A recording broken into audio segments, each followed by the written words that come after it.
now tuned into the DFPN, the Dat Villain Podcast Network.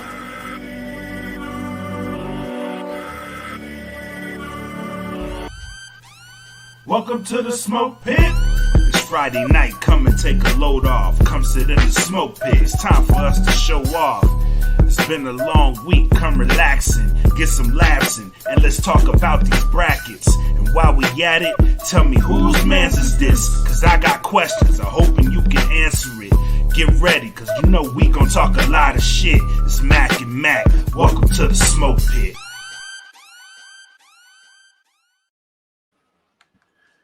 Yo, welcome back to the Smoke Pit. If yes, you are sir. seeing these two beautiful faces on your screens, it only means one thing. It is Friday night. The Friday night. Yes, the pit is active. The weekend is here. Let your hair down. Sit on your couch if you need to. And let's get the shenanigans going. But before we do that, man, as always, we want to shout out the sponsors. Shout out to the plugs, Earbuds. Go to www.gettheplugs.com. Enter in code DFPN10 for a 10% discount. Make sure you guys are subscribing to the Bandcamp. We just got a lot of new music added to the site. If you watch No Gimmicks and you listen to No Gimmicks, I announced on No Gimmicks that I do have new music on the way. Oh. So, yeah. Oh. Yes. I am very excited to share. People are gonna start hitting you up with the Andre 3000 shit. Like, why you got so many singles out here?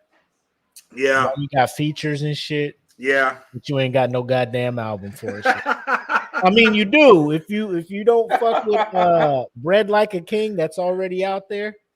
Hot ass shit. That was like, how long ago was that shit? 7 years ago. Y'all fucking up. Y'all haven't heard Bread Like a King yet. But I digress. Go ahead. But yeah, there's new music coming. E. Smitty has new music on there. I know there's a lot of new stuff coming, so make sure you guys are tapped in and make sure you guys are on the Bandcamp, man. You can download the whole catalog. $3 to get you in there. It'll get you the entire catalog. You can download it. You can bring it wherever you need it to bring. And there's an app on there the way you can go on. You put it on your phone and tap in that way, man. So thatfeeling.bandcamp.com. Make sure you guys are tapped in. Shout out to the Patreon.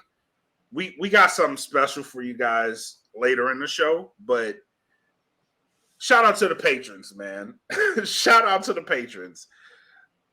If you're not a Patreon subscriber, this is the link, patreon.com/thatfeelingpodcast. Make sure you guys are tapping in. Again, as little as $3 a month, man. It gets you so many perks, so many things that we do. We do drawings. We do. I'm gonna reactivate the game night. We're streaming UFC 280 tomorrow night.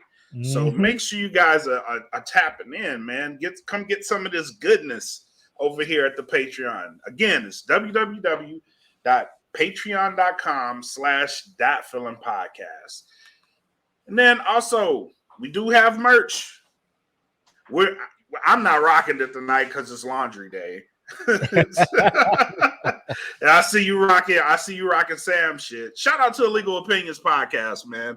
Foreshadowing a little bit. Yep, foreshadowing. Shout out to Illegal Opinions, man. So we have the merch. Go to spring.com, as it is called now. Search for That Feeling Podcast. Or you could just look at this link if you're watching. Go to that link. Now, on to the shenanigans for the week. First and foremost, I want to say to everybody listening right now, we are both actively engaged in the baseball playoffs right now. So during this show, you may hear a little bit of cursing that has nothing to do with the show. So there may be an occasional shit, fuck, what the fuck are you doing? stuff like that. You may hear that throughout the show. That's because we're both engaged. The San Diego Padres are playing the Phillies right now, and we are dedicated. So we're bringing this show to you, but we're also dedicated to this game. So we're going to be watching, and yeah, you may hear some off-timed profanity throughout the show. So just want to get that out the way. You know, another thing that's odd is there is a very super hyped superhero movie that is premiering tonight. And normally when that shit pops off, me and you take the Friday off to go check it out. Yes. But alas, sir, here we are. Here we are. Why is that? Why is it that you are here, Black?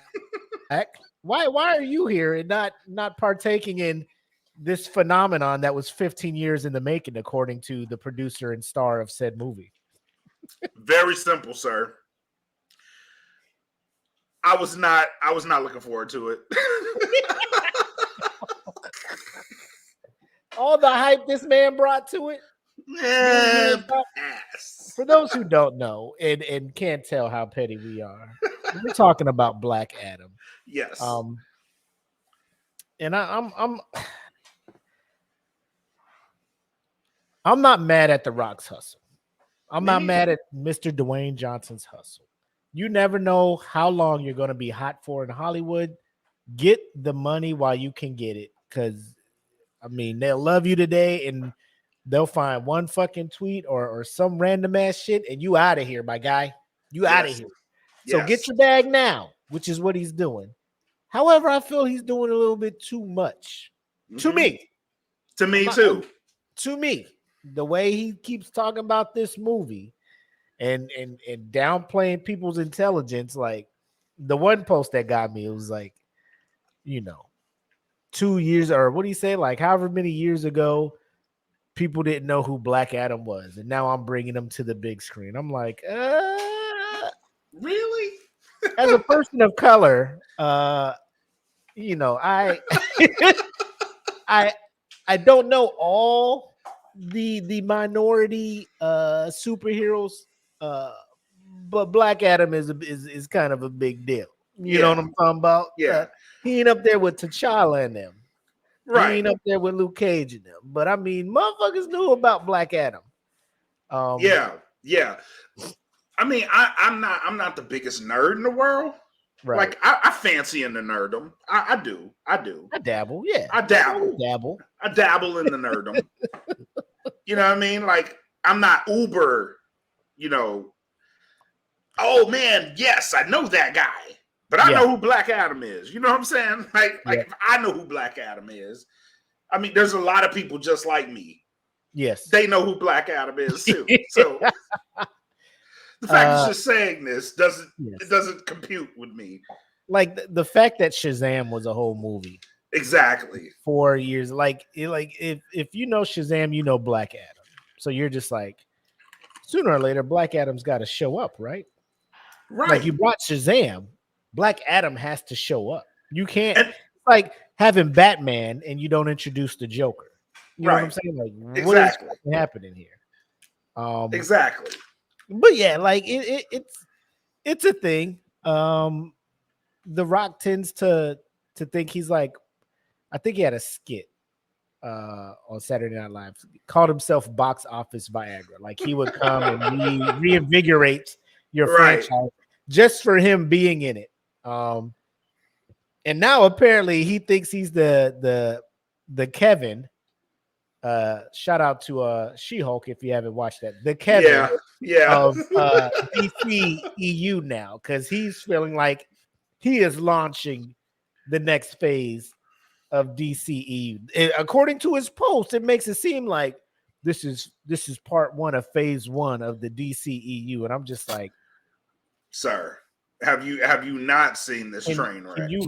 Can you let this movie breathe a little before you jump out here? Rob says The Rock is smoking the Rock. I ain't gonna go that far. He's very optimistic. His self-esteem is pretty high. It's interesting. Seeing how it's DC, I'm assuming it'll come out on HBO Max soon. Normally they give Oh, it you like know it is. 45-day thing, like it'll release and then 45 days later. Fuck, he almost had this fucking home run. But See what I mean? See what I mean? but god damn, that shit was close. I was like, fuck yeah.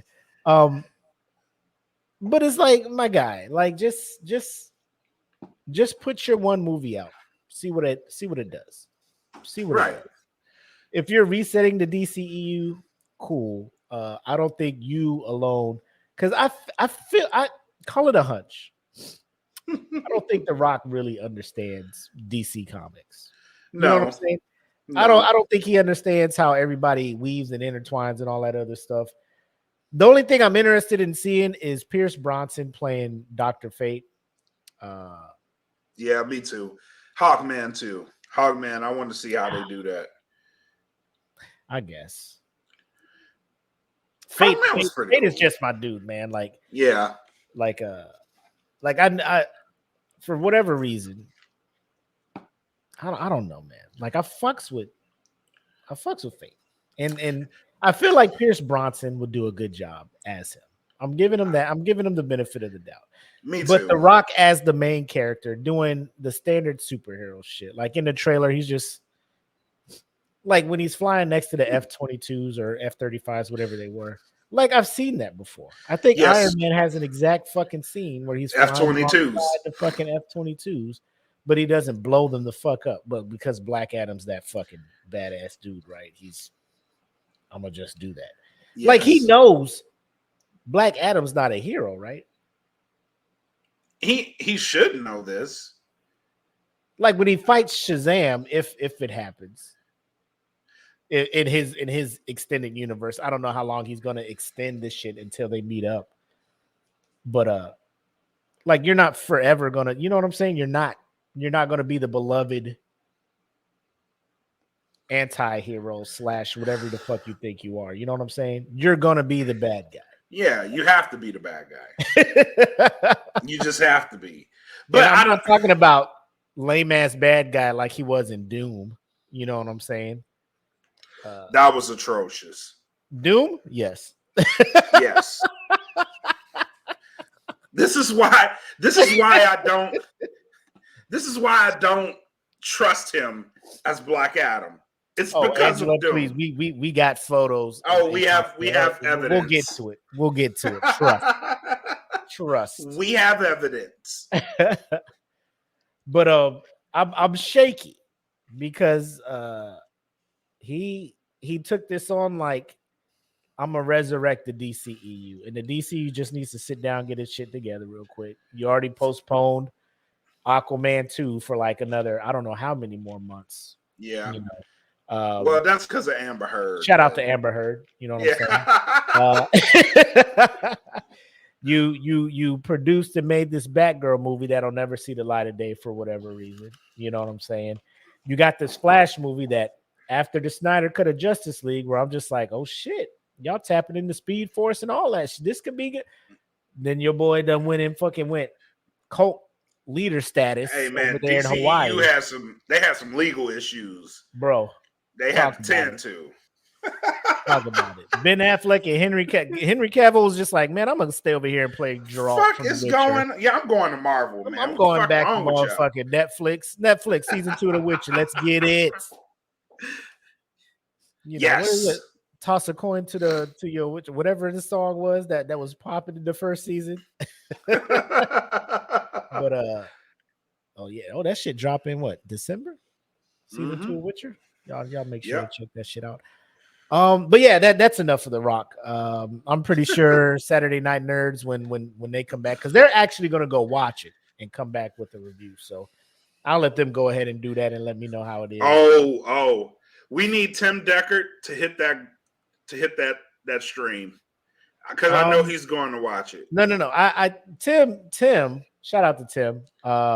He kind of just chills and waits because he got the young kids at the house, so it's hard finding the babies. So he'll usually wait a while before he'll go check some shit out. But bet. I don't know. I mean, DC is riding high after the Batman released in March this year. To me, like I'm just like, okay, but that's not part of the DC EU. No, But the it Rock, needs to be. That and should that's have what I'm been. saying. Like I saw the Batman, I'm like, I want more of that. The Rock's like, no, Yes. I'm doing a whole Nah, new we DC doing no. EU. Like, That's no, nigga, yes. I That's want movie this. one of phase one. The Batman. Not I this want shit. this. The Batman. I want that over Yeah. there. I don't want this. I don't want this. I want that. You know. But yeah, that Eat the fucking soup. I don't want soup.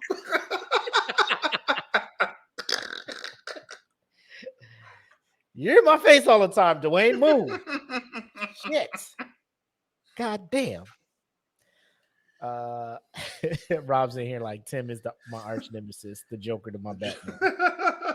Rob, you can't claim the Batman because you thought it was gonna be a shitty movie in March. So yeah, he sure did. yeah, you He can't sure claim did. Batman, bro. You off the Batman train. But let's get into the legit topics tonight. Shout out to Angela, the actress Brown. And if you haven't been paying attention to the Smoke Pit, the actress is not just a nickname she threw in between her first and last name. You want to talk about the film? Because you actually saw the film that she was in, Black. Yeah. Jazzman's Blues. It's a wonderful movie, man. Tyler Perry movie. It's a great movie. She was in it. Next to Willie Earl. If you watch the movie, Willie Earl is he is a not so great gentleman. This is true in real life as well. He's a not so great gentleman. But yeah, she was in the movie, man. Wonderful movie. I urge everybody to go watch it. Also, exactly.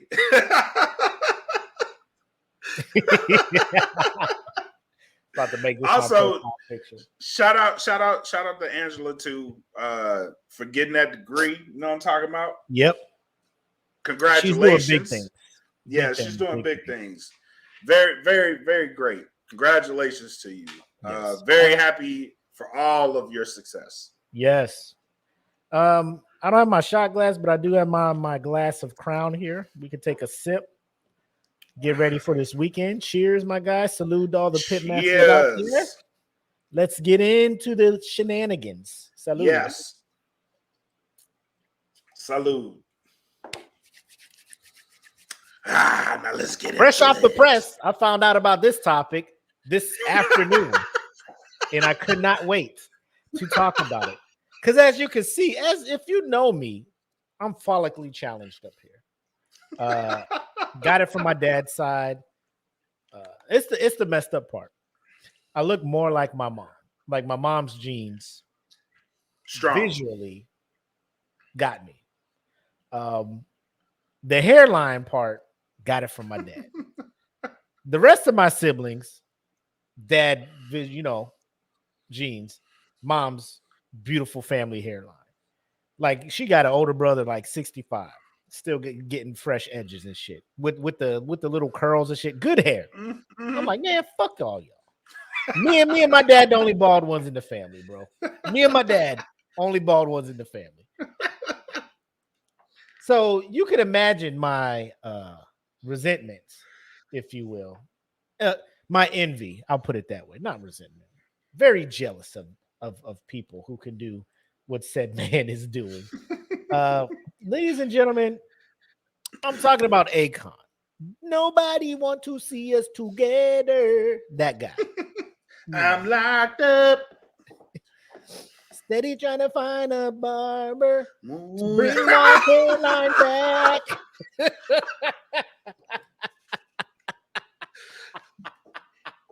Then he pulled out the Beijing.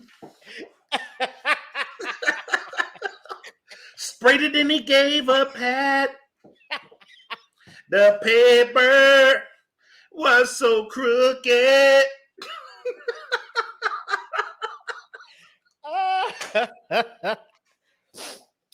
Oh shit. Dude, we should have wrote a fucking song for this song. Fucking But let me get into the sharing of the screen of this shit, bro. Because there are many different avenues that have reported this, uh, but I always tend to run to the shade room because they kind of do have to work for me by being kind of petty with the shit that they do, right? Let me go ahead Yes. and fix this fix this layout here. But we will dabble into what the shade room is talking about here. As you can see off rip, Akon got a $7,500 hair transplant in Turkey to achieve this new hairline. And I ain't mad at anybody. LeBron's been fucking around with, transplants and shit. Mm-hmm. He's been doing his thing. Um, but here's a picture of him with the new shit, right? Look at that smile. Visually, Black, how you feeling about this? Hey Is it man. is it done well? Because we have people like a Tory Lanez, you know Mm-hmm. what I'm saying? That fucked around. People like a LeBron James that fucked around with this shit. Um, who are other well-known celebrities that fucked around and was fighting the pushback with technology? Jamie Foxx. Oh my god. This motherfucker had a Let me different. let me not There let me was not one speak point ill in time of where Mr. this motherfucker Fox. was like he, depending on the day of the week, was how his hairline was gonna look. You know what I'm saying? Like his shit would be here with the little mini Steve Harvey, and then his shit Mm-hmm. would be up here. Then it'd be like a wave. I'm just like, Jamie, you just got different scalps. You just took all the scalps from the makeup room from You went in Tyler Perry Studios. What you doing all these goddamn wigs? Hey man, I got the do for the Twister video. You know what I mean? Are you gone? Oh. She says she wants some Marvin Gaye. Hey, can I keep this wig? I guess, Jamie. What you gonna do with it? Don't worry about it. But yeah, I mean, he's happy. He's living his life, right? So he went to Turkey to get this hairstyle, and the thing I want to show you. Here's a quote from him. Or actually, let me just play this video for y'all. This is an interview that he had with who was he talking to? I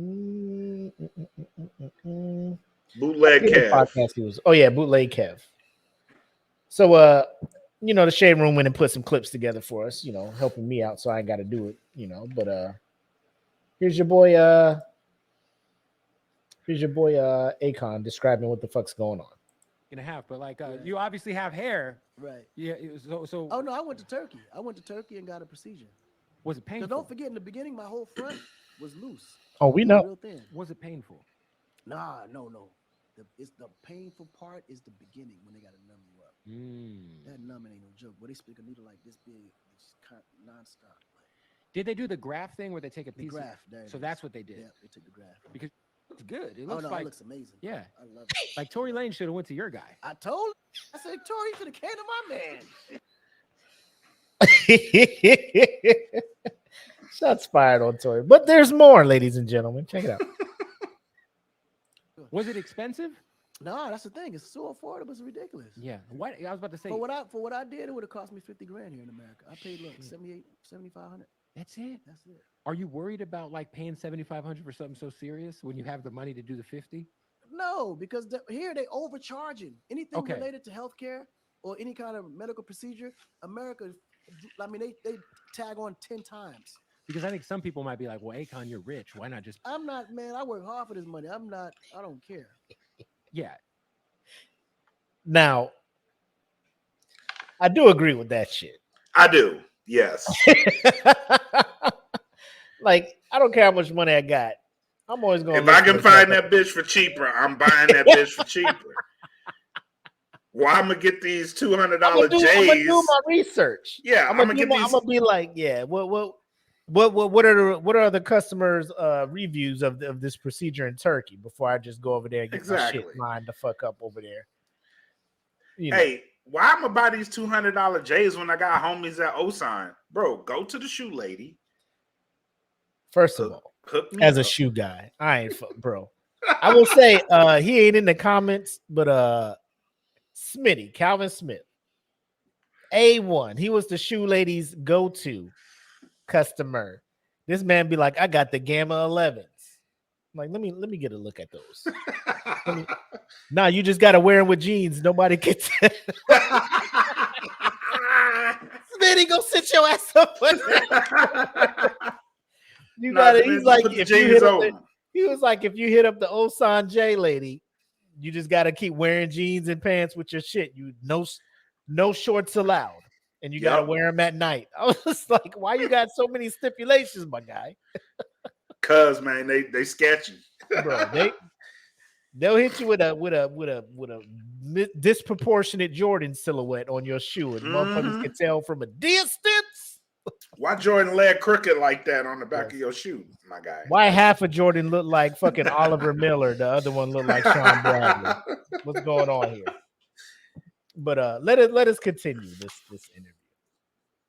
So of course, Akon is embracing all the jokes and shit. So apparently, there's a Akon hairline challenge where people are like photoshopping the shit. It's all good. This is the part I want to show y'all. Look what Akon used to have, bro. Y'all see this shit here? Bro, just go bald, my guy. That's what I'm saying. Like, I mean, if you got the money to go from that to this, go ahead, bro. That's not what I'm worried about. What if you want to grow your shit out? Like, how's the growth going to happen here? Don't they actually put like live hair follicles in? Like alive hair follicles in? I think so. But like the portion that you didn't get done, like, is it gonna grow the same way? You know what I mean? Like, feel like I hope he did his research on that shit. Me too. Because like, what if you? I don't want to think that that's like artificial turf and it just stays the same height, the same length, the whole time. You know, like it's just look like Edward Scissorhands cut your hair. Permanent. It's permanent. 1/4. With the grain waves, right, the whole time. Like I feel.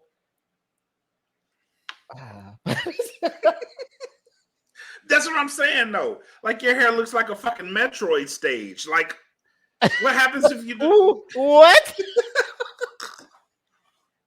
Explain, sir. Like your hair's just growing just different ways. Like, you know what I mean? Like,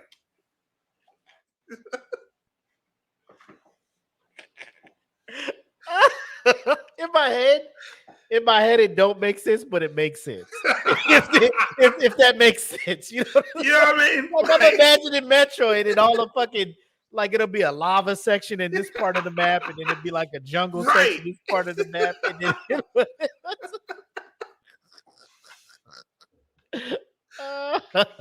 that's what I'm saying. Like, what's gonna happen when it decides to grow? What the Metroid stage? I don't know. I mean, he's like, I haven't heard any new music from this dude. I don't know what he's been up to. I heard he's been doing amazing things over in Africa. Yeah. You know what I'm saying? I don't know if he's doing this for I don't know what he's doing this for. If he's doing it for him, if this is something where he's just like, this just makes me feel better as a person to be me. This gives me confidence to do what I need to do. More power to him. Yeah, more power to you.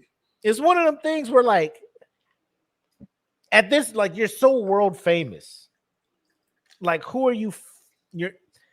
People already accepted you for what you already looked like. But again, it's like one of those things, like, anybody who gets any kind of cosmetic surgery, like, people know who you are. People know you. People hang out with you. You have your friends and stuff, but then you get whatever procedure done and come back. Like, you're not doing it for other people. You're doing it for yourself. So if he wakes up and he's just like, now I'm final form Akon. Now I'm perfect cell. You know what I'm saying? I absorbed all the other androids. You know what I'm saying? So that's how he's feeling right now. It's cool. it's cool. But again, I'm coming back to oh man, I went too far.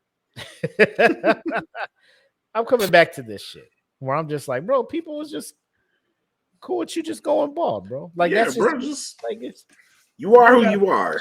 you don't You know gotta what I fight. mean? No, I say that because if I ever get the money to just be like, I can go. Granted, I would not want to. One, based on what he said, he was like, they get a needle this long to numb up your whole scalp. I'm like, bro, I ain't here for that shit.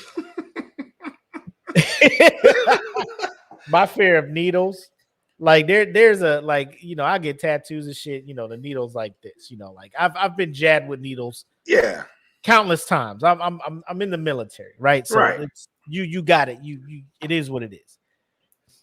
But when people describe the length of a needle, I got a spinal tap one time because they was trying to test me for meningitis. Mm-hmm. Them motherfucker brought out the fucking kit, Oh, that yeah. drained the spinal fluid. That motherfucking needle was. I was like, That's what y'all gonna use. Y'all Yeah. gonna use that right there. I don't want it. There's no other way. You just can't cut my back. It drained the shit out like an oil change. You gotta put that in me, and that shit hurt like a bitch, bro. But like if I see the needle, I'm like, I can't fuck with it, shit. You know, you gotta surprise me. You gotta blindfold me. Be like, yo, we just gonna numb you up. Make me think that it's a regular size needle. Don't be bringing out this motherfucking. You know what I'm saying? With any needle, I go to my happy place. Needles. Well, they were like my biggest fear. Right now, I just go to my happy place, and I'm just like, fuck is your happy place? Huh? Fuck is your happy place? What do? You just close your eyes and think about something else, or what? Rosario Dawson. Any particular role or just Rosario and He Got Game? Low key, I'd be like Rosario as Ahsoka. I'm weird, though. Yeah. High key. I'm a weird ass dude, though, man. I'm a weird because like Rosario in Sin City, I'm like, hey, she bad though. Mm-hmm. Rosario and Alexander, that horrible fucking terrible movie. Yeah, I only watched it for her. And Angelina Jolie, because at the time I was an Angelina fan. But I haven't really been into Angelina like that. I mean, Gone in 60 Seconds, Angelina was okay. Mr. and Mrs. Smith, you wasn't down? Nah, by then I had fell off the Angelina train completely. Shit.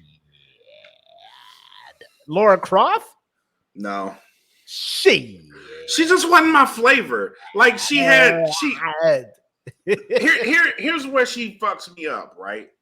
She has beautiful face, up top good, down low not so, and it's like damn, like they stopped at the waist. So, what about her in Eternals? Still no, bro. Like to me, I was just like, I don't know, you know, like Maleficent kind of brought me back. In all her roles post Mr. and Mrs. Smith, because like Mr. and Mrs. Smith, the shit that got me is like the whole after they fight, the smashing they do after, because like makeup sex, you know, y'all finna do some shit that y'all ain't never did before. And we both assassins. Look, we about to break. Y'all finna do some shit y'all ain't never did before. Yes. You know what I'm saying? Like, cause that adrenaline and all that shit going on, you could suggest some new shit. You don't even need to suggest it. You just do it. Just do it. And then they gonna be cool with it. Cause y'all in that mood and shit. Makeup sex is only surpassed by vacation sex. No. What? Vacation cheeks, my guy. Those are good. Don't get me wrong. Vacation cheeks are A1. Makeup sex. Oh. When y'all was both mad, so y'all was both denying each other shit the whole time. I'll give you that. And then y'all just like, fuck it. We back. Y'all gotta get your get back. Yeah. Yeah. We gotta make up for that fucking bullshit ass 14 days we was just not talking to each other and shit, acting like we ain't want to fuck. You know what I'm saying? And then all of a sudden y'all just like, The best though is heat of the moment. Oh yeah. Like instant. Man, fuck you too. What you say? Come bow. Like, oh shit. Oh shit. I This love happened. you. Like that shit in what's Kendrick's joint? Oh yeah. You know, at the end, fuck you. Well, fuck me then. Like, oh shit. What? No, seriously, fuck me. You Nigga. playing. Like, shit, come here, girl. You playing. Doggy style, and I'm out. Like, shit. Like, you know that sex was it. Oh yeah. Oh yeah. That Bro. hit hard. Yeah, I was just like, yeah. I'm trying to fuck right now. Like, let me go start a fight with my wife right now. Getting these shit. We are so toxic. Just get in the house, man. Fuck you. What the hell is wrong with you? Nah, shut up, bitch. Shut up. The But fuck I, up. but I value my life, so I just don't start shit like that. You know what I'm Me saying? neither. I would have to sleep with an eye open. Yeah, because yeah, I'm not gonna say she gonna hurt me. I'm just saying she'll do some slick shit like I go to sleep, wake up, and like ain't nobody in the house. You know, Ain't that like, some shit? I had like that shit clothes happen are to me, gone too. and shit. I'm just like, where the fuck my family went? Nah, we out. Right? I've had some similar shit like that happen. Like argument, and all of a sudden my alarm don't wake up and I'm late for work. You know what I mean? Like little shit like that. What's happening? Like, why the fuck am Going I on 30 around here? minutes late for work? I always set my alarm. No, the fuck you didn't. Oh. Oh. I see what you did. Well played. Well played. Let's move to this next topic. This next topic's a little bit more serious. We'll be looking for a little bit more input from some of you guys. But Feel free to hit them comments. Rob Gibbons. Shout out to Rob. Yep. So he posted a post about Earthquake, the comedian Earthquake, not a real serious fucking earthquake, right? Or a stripper. If I don't know where y'all go, but if y'all know a motherfucker named Earthquake and it ain't the comedian, this ain't the motherfucker we talking about. All right. What the fuck? Yo, but yo, if y'all spot Earthquake in the strip club, call me. I want to be there to witness it. She over at the Matador. No. The Matador is where they be at. That's like the that is a new. That's like the single A minor league. Yeah, you're working your way up through strip clubs. That ain't even double A. That ain't even triple A. That ain't even G League. That is. Nope. Hey, you right out of high school. We need to make sure you got it before we send you up to these other kids, man. We got to see what you're doing. You got located right out the back gate of the base. Work on your craft here. Yeah, in the cut. Ain't on the main road. You got to drive through the woods a little bit to get here. You know what I'm saying? Dirt road. Perfect your craft out here, my guy. You don't even need old dollars. Pitmaster Josh Coley, man. He the one that told me about. I was there for I was there for about a year before I knew a strip club was right outside the gate, right there. Me too. Bro. I didn't know that's where everybody congregated either. And I'm like, why the whole squadron here? Yeah, why the fuck does everybody come here? Everybody? Look, is that Bucky? the hell is this place? Is that Cisco? The fuck is going on here? The fuck is this? The hell? Duggan? Why she got a Band-Aid on? Bro. She pregnant? Gotta get it. Anyway, so Earthquake apparently is I don't want to say he's in hot water or anything. So Earthquake, I'll just do this. I'll just play the clip. And then we'll discuss. Yes, and then we'll discuss. But bottom line up front, he was paying child support. He was overpaying the child support to pay it off early. Right. And the mother of his child was not a fan of it because apparently she was using the child support payments from Earthquake as her day-to-day means to get by from how she is explaining it. Right. So I will play Earthquake's comedy or his interview with DJ Vlad, and then we'll get it to her discussion of it. I look at any times that I have that I can look at it pain. The common denominator is me and a woman. Your ex-wife Robin Goings. Yes. She actually did an interview on Comedy Hype. Yes. You saw it?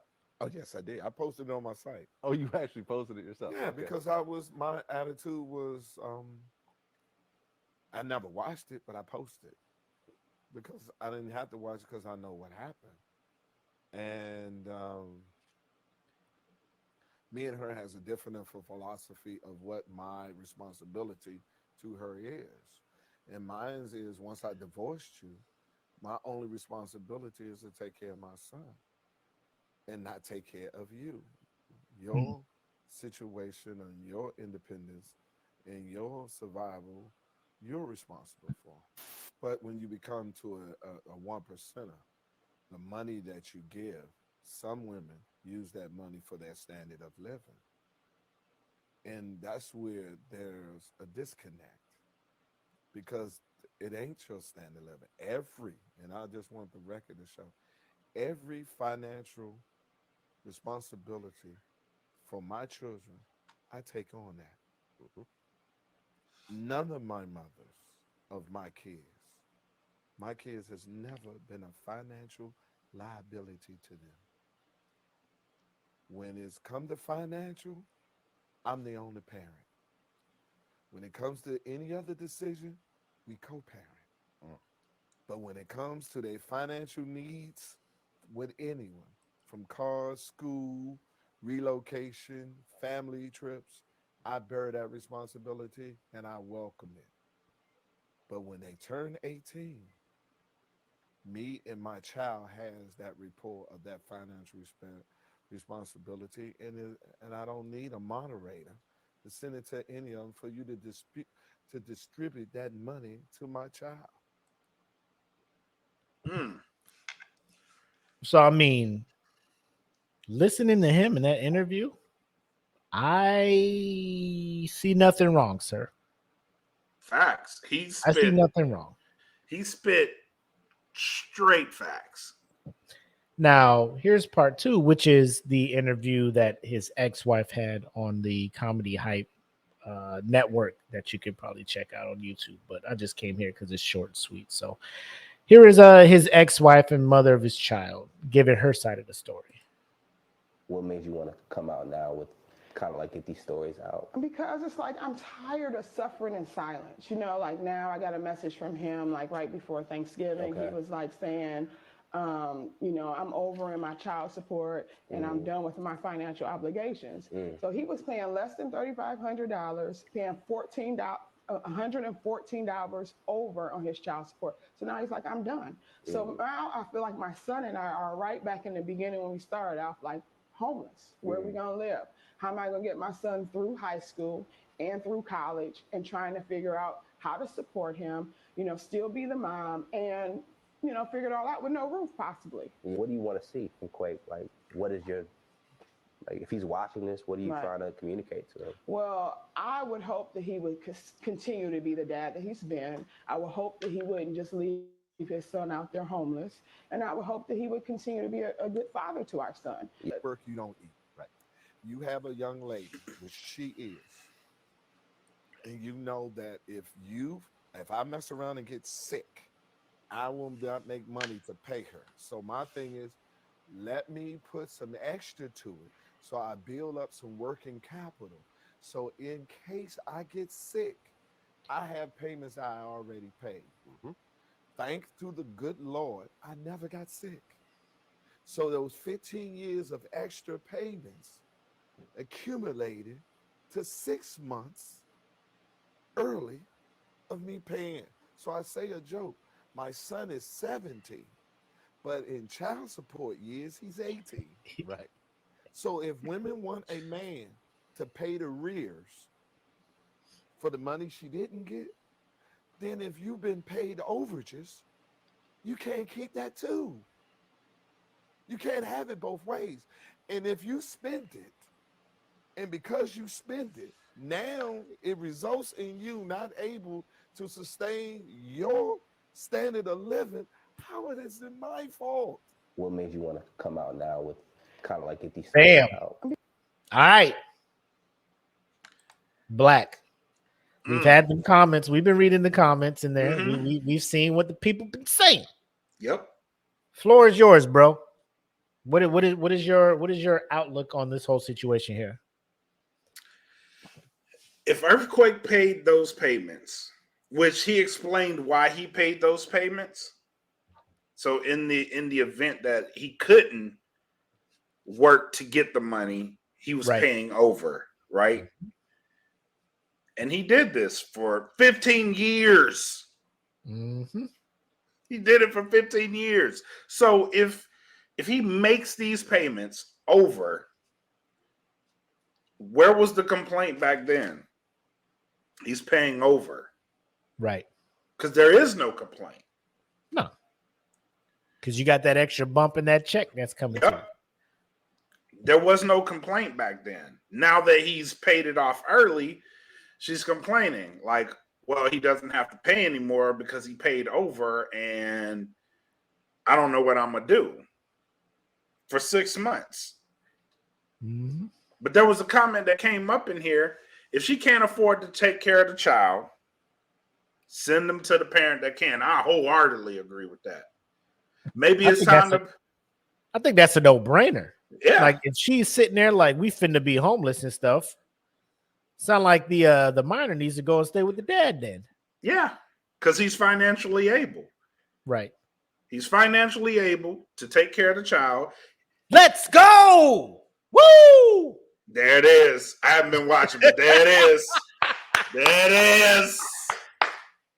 There it is. Tied up in here. 1-1. Padres 1, Phillies 1. All right, let's go. Let's go, Padres. Let's go. Let's go. 2 outs, top of the 4th. Padres tied it up. Let's go. That's what's up. That's what's anyway, up. Back to what you were saying. Back to the serious stuff. But what I was saying is I agree with the statement that if she can't afford to take care of him, it's time to petition the court at this point. It's 6 months, and once he's 18, and I believe whatever state they're in, I think after a certain age, a child can choose whatever parent they want to be with anyway. Right? So if you can't take care of him financially and provide what you've been providing, and it sounds to me like what she's been providing him has been all off the strength of Earthquake's back.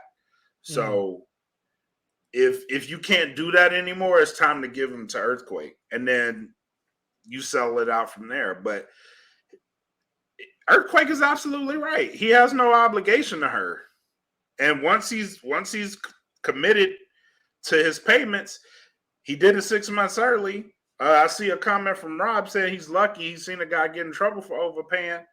Yeah. First and foremost, I don't understand how you can get in trouble for overpaying. Like, there's so many people on child support that don't pay them shits. Like, why would you fault somebody that's overpaying? You know what I mean? But I think go ahead. This is just me. Like, I'm not in the books and the letter of the law and stuff, but my thing with overpaying is like, motherfucker just pay that shit all up front, right? Women gets that money, supposed to just delegate that to. In my mind, this is what I'm thinking. Child support is all dedicated to providing that child with whatever that child needs. Right. The parent who has custody of the child who is receiving child support is still supposed to be responsible for going out to get a job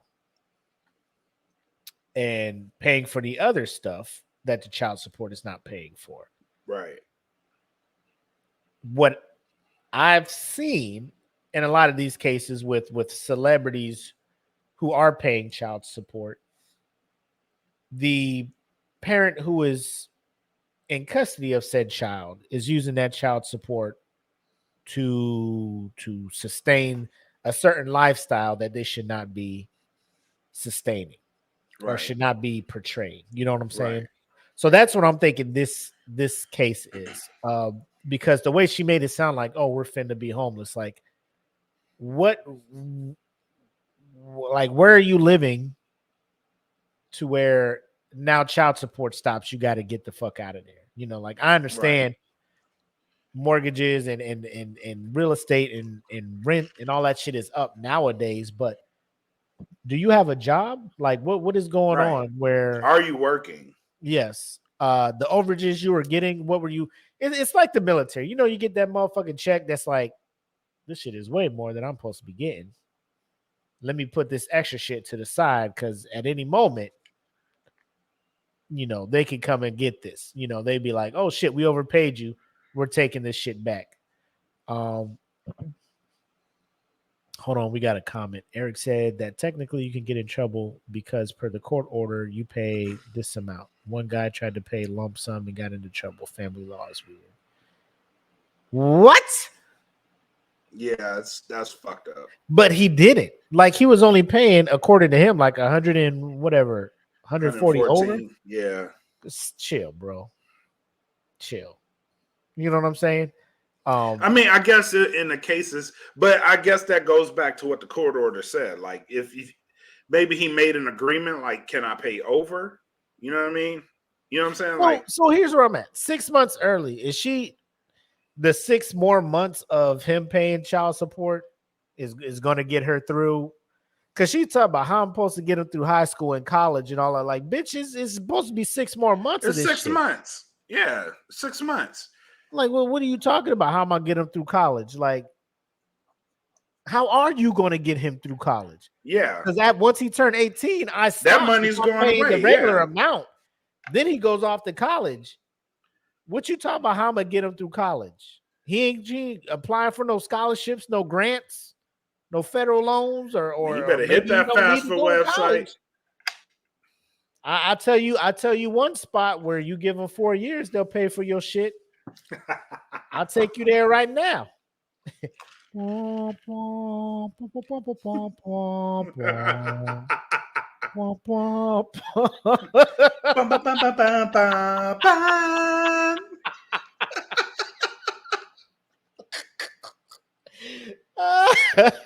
Sign up now. That's how you get them through college, ma'am. If he ain't going for them scholarships and them grants, that's where you go. But again, this is one of those things where you look at it. I have not seen a situation where the roles are reversed. You know, but I know they're out there. I know there are relationship situations where the woman's off getting the money and paying the child support to the man who is primary custody of the kids.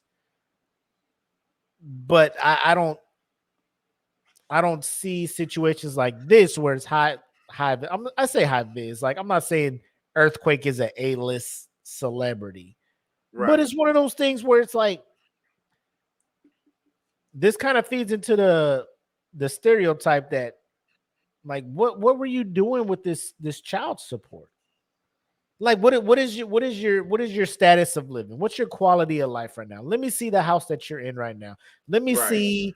Let me see everything. Like, I don't know if the court looks at that and be like, well, this man has been paying you for, this many years. He's been paying you over, for this many and he's years. been giving you like an extra over 115. Like you weren't reporting that to the court before. You weren't being like, hey, he's paying over. The shit is against the fucking thing. You was just taking that shit and running with it, right? I think every 5 years the case should be revisited anyway. And that's simply for the fact that prices for everything goes up. You know what I mean? Like, you can't be paying like fucking 2007's child support in 22. Bro, you see these comments? Rob is in here saying, so if the child goes to college, the parent can petition for the child support to keep going till they're 23, 24. Yeah, that's probably what she's looking for. fuck out of here. That's He's a probably grown ass man at that point. Yeah, but at 18, what I would say, and if he did pay it off early, what I would do is exactly what he said. Like at 18, like my financial obligation is to him, and not He can her. come to me for the college. Yeah, shit. he can come. I Yeah, ain't gotta pay I'll you pay no that more. bitch in full right the Right. fuck now. Yeah, You know what I mean? But and I mean, I'm hoping he could go to court to talk about this shit right, with the judge. Be like, if she out here, like, how I'm supposed to pay for college? Your Honor, let me talk to my kid. I'd have no other financial obligation to her. I'm here to Like if support my him. kid wants to go to I'm here college, to support him now. Yeah, You I'll on pay your for own. You a college. grown ass woman. Yeah, he's 18. He want to go to college, I'm gonna pay for it outright in full. Money's in my account right now. I'll show you how much is in there. I'll pay it. Yeah, I agree with Jen. She's in the comments saying, like, these celebrity custody battles and stuff, like the amount they pay in child support is fucking ridiculous. You know what I'm saying? Because child support, I'm assuming, is just to ensure the child has a good life, like a normal, you know, like I ain't gonna say average, but a life that's comfortable. You know what I'm saying? Not Yeah. anything extravagant, not anything just barely scratching and getting by type stuff, but you know, to get by, like enough. Get back, yeah. And every state mean, has and- their thing. And I think what it is like, I think the flat rate is like depending on state to state. Like however much your monthly income is, there's a percentage that's just like, bow, this is child support. Right. So if you make a grip, they hit you with that 10% or whatever the fuck the percentage is, and it is what it is. And the problem is these parents who have the custody get this money and they know it's way more than what is needed to support they the go child. spend it. Yeah, so they then they spend it just on their live their lifestyle. fucking life and just be acting like they got it. You know, shout out to all pro athletes that get caught in these fucking traps where 18, Kanye said it, 18 years. She got you for 18 years. You stuck. Yep. And it fuck it. I can't even imagine that shit. But it is what it is. And so now Earthquake, who like I just paid off a lot of shit. We sold the house in there. We paid off a lot of shit. So I'm just like, leave me the fuck alone. Right. Now, if those like debtors and collectors was like, nah, you paid that shit off too early. We wanted you to pay the whole interest and all that stuff. Like I would be upset. So I can see why Earthquake is upset. Like, I'm done. Right. Look at this comment. So here it is. If the child is kept in a certain lifestyle, then it is beholden to the money parent to keep the child in that lifestyle. So a newborn is born into a quote unquote lifestyle. Shitting in diapers that cost this much. Wearing fucking onesies from Oshkosh and Carter's that are this much. Sleeping in a crib, like it's this much. It's the parents who are in a lifestyle. Like, you know what I'm saying? Like, yeah, the baby ain't wearing Gucci diapers. You know, he ain't wearing fucking Louis Vuitton scratch mitts. Courts you know don't what I'm see saying? it that way though. It is, and I get that. I get that 100%. Yeah. You know, but I feel like I ain't trying to dip my toe in the child support shit and all that stuff because like hell I said, I have no dog in that fight. But in an instance like this, I feel like this is something that should be taken in consideration in future cases when it comes to people making certain money. Like, you know, judges be like in the trial of this v this or something like that. Like, you know, if y'all want people to not pay over, then just make it a thing. Like, he owes you this much a month. If it is not this exact amount, if it's lower, if it's higher, you come let us know. And then we'll get in touch with him and be like, hey, you can't do that shit. You know what I'm saying? So it's one of Fuck those. that. But I will tolerate your ass until the kid is of age. Cause fuck that. That's yeah, at the bottom line. The bottom That's line. too much.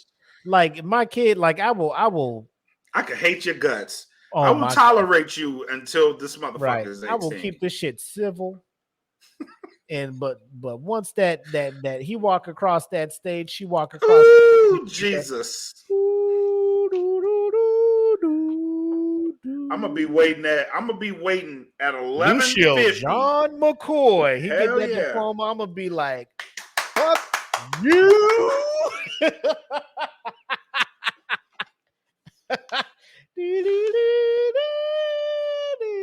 I hate you. Yeah, I'm out. Can't take this shit no more. If you're going to college, hit me up, son. Love you. Yeah, love you, man. I love you, man. If you do want to chime in on this conversation, if you want to come on the show and lend your support to this conversation, I'm going to post the link right here. Click the link. It lets you in, and you'll have a voice. But what I'm saying is, like, this is a last payment notice. Do they not get that? Shout out to Sharon who just chimed in. But I would at least want this is a last payment notice. Or at least like, do they not get that? Is there not a thing like the being like financial obligation is complete? The child support, I know this. The child support office sends out like notices periodically. Uh-huh. You know what I mean? Like if the payments are on time or late, they do send these notices out. Right. So I would expect like mail to come and tell you like where they are. Are you not tracking this? Like I feel like this is something you should be tracking. You know, like if I went to a whole court thing and had a ruling and there's a financial thing set up and I know you're supposed to send this many checks for this many months. Am I not tracking this? Am I just depending on all of a sudden be like, oh shit. Well, where's my check? They're like, oh my God. Like that is something like, and I'm just built different. I don't know. Like I would feel, God forbid, situation happened with me and my wife. We move on. For some reason, you know, she's paying the child support. Like I'm tracking shit like that. You know what I'm saying? Like it's one of those where I'm not trying to get, you know, caught off guard with some shit and be depending on that check for survival. You know what I'm saying? You know what like, I mean? Yeah. You got to be in the mindset of worst case scenario that check don't come. Like you split. You thinking he's a ain't shit dude or whatnot, or there's a reason y'all don't get along. You gotta have something just in case that shit don't come through. Right. You can't just be 100% dependent on that. And I get sometimes not everybody's in that financial situation to be able to do that. But at the same time, you have to have the mindset of I have to have a way to get by, make it month to month with if this check don't, like if you ain't supposed to make it through the whole year.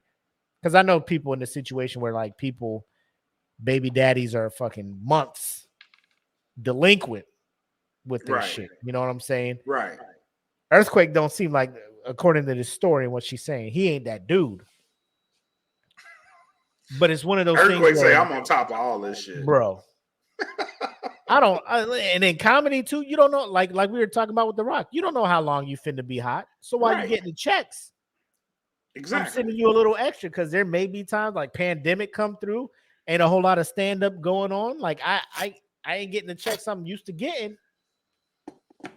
Right. So here's some extra shit for when this shit get bad and they close these comedy clubs down. You know, no, he had it scoped out perfectly. Perfect. Like I don't know. So here, because I don't know what my income is gonna look like. Hey, hold him down. I'll be right back. All right. But after how many? So shout out to Sharon, she's in here. But after how many years, I can see someone got used to the money coming, and does notice get sent to the person. I wouldn't know. Oh shit, we got Gibbs up in here. So Chief is like, I chime in, but I'm at work. Let's go ahead and bring Gibb in. So I'm gonna go ahead and take this motherfucking this 2-man shit now. And we'll change this layout. And then we'll bring my mans in. And my brother. What up? What up? What up? What up, Gibbs? What up, Brian? What's good, man? Hey, what's going on, y'all? ain't shit. So y'all got some experience and shit. So we'll let Gibbs talk first, and then we'll let you get in, Brian. So Gibbs, go ahead, man. Nah, go ahead. I'm trying to see how I can get this back on the TV. Oh, okay. so my joint was kind of crazy. I knew 2012ish. I was getting a divorce. My stuff started going down in 2013. It finally got done with in 2015. From 2013 to 2015, I was paying a total of like 1,500, 1,000 in alimony, 500 in child support. Right. Right, for those 2 years during the separation. After that went through, I now pay around about 900 a month in child support. One child, right? Yep. Now, where my shit was interesting and kind of fucked up is my ex was sitting at the time of the divorce. She was sitting on $1 million trust fund left by her mother. Because it was a trust fund, and even though I had showed ample proof that she had been using that to supplant our lifestyle, the judge said it's a trust fund, it's not admissible, and she stopped. Her lawyer told her to stop working. She was about to complete her nursing's degree, and she had like 1 or 2 jobs at that time. So she stopped working, period, because to get the child support To up. get the full amount of the She stopped working in 2013, right? When I came back from the desert, she stopped working in 2013. She bought a house, 200 and something $1,000 worth cash. No job, brand new car. She has had either a all of this came from the Mercedes, trust fund. a Cadillac, all of that. Every single year, she's like right now she's driving a Mercedes Benz, and she just started working late 2020, early 2001 was the first time she got a job. But because it was all paid for by the trust fund, none of that was admissible. So here I am, and I don't care, Right. It's not about what I have to pay for my son, Right. that's off the rip. But I Right. kept telling them if she can't afford this because she doesn't have a job or any of this stuff, let him come live with me. I've gone back to court to get custody of my son. Yeah. Because I had to actually show him, me and Chantel, we've actually had to show him where we have been sending checks Yeah. every single month. Every month he gets paid because she was telling him, I do, I don't work, but I do the make buy, and your dad doesn't help us out or any of that stuff. So he didn't know that I was paying child support for Wow. for like a while until I was like, Gerard, look at this stuff. This happens every single month without fail. So I got 10 months and 8 days. He's like, you ain't counting. I'm not. What? They hit a home run. And some people have been like, you don't be like that. No, what it is she used that to supplement her income. And she would tell him all the time, well, I ain't got money for this. I ain't got money for that. But you driving a brand new car. Oh, in addition to the house that she bought before we even got divorced, she moved to another city, bought a townhouse for $230 something thousand cash.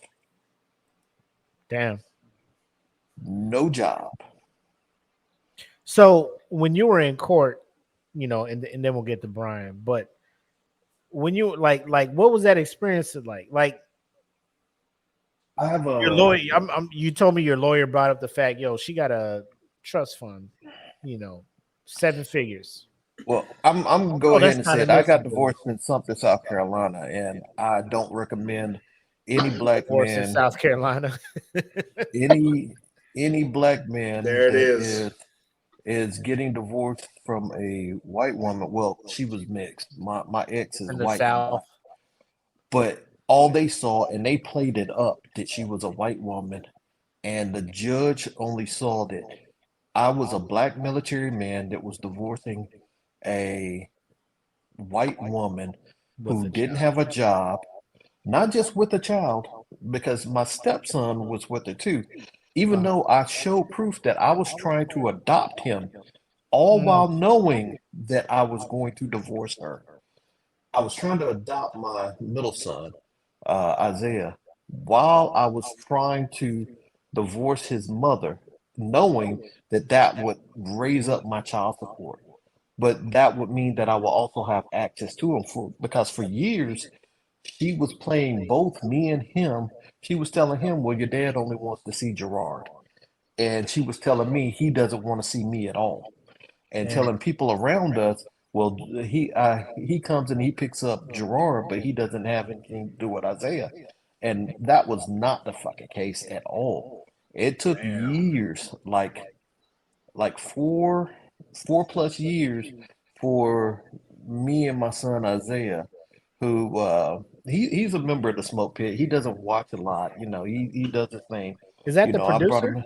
Yeah, that's the producer. Oh, shout out to him. Yeah, man. It took a long time for me and him to get, straight, because they were things that, he didn't know was going on in the background that just wasn't right, Right.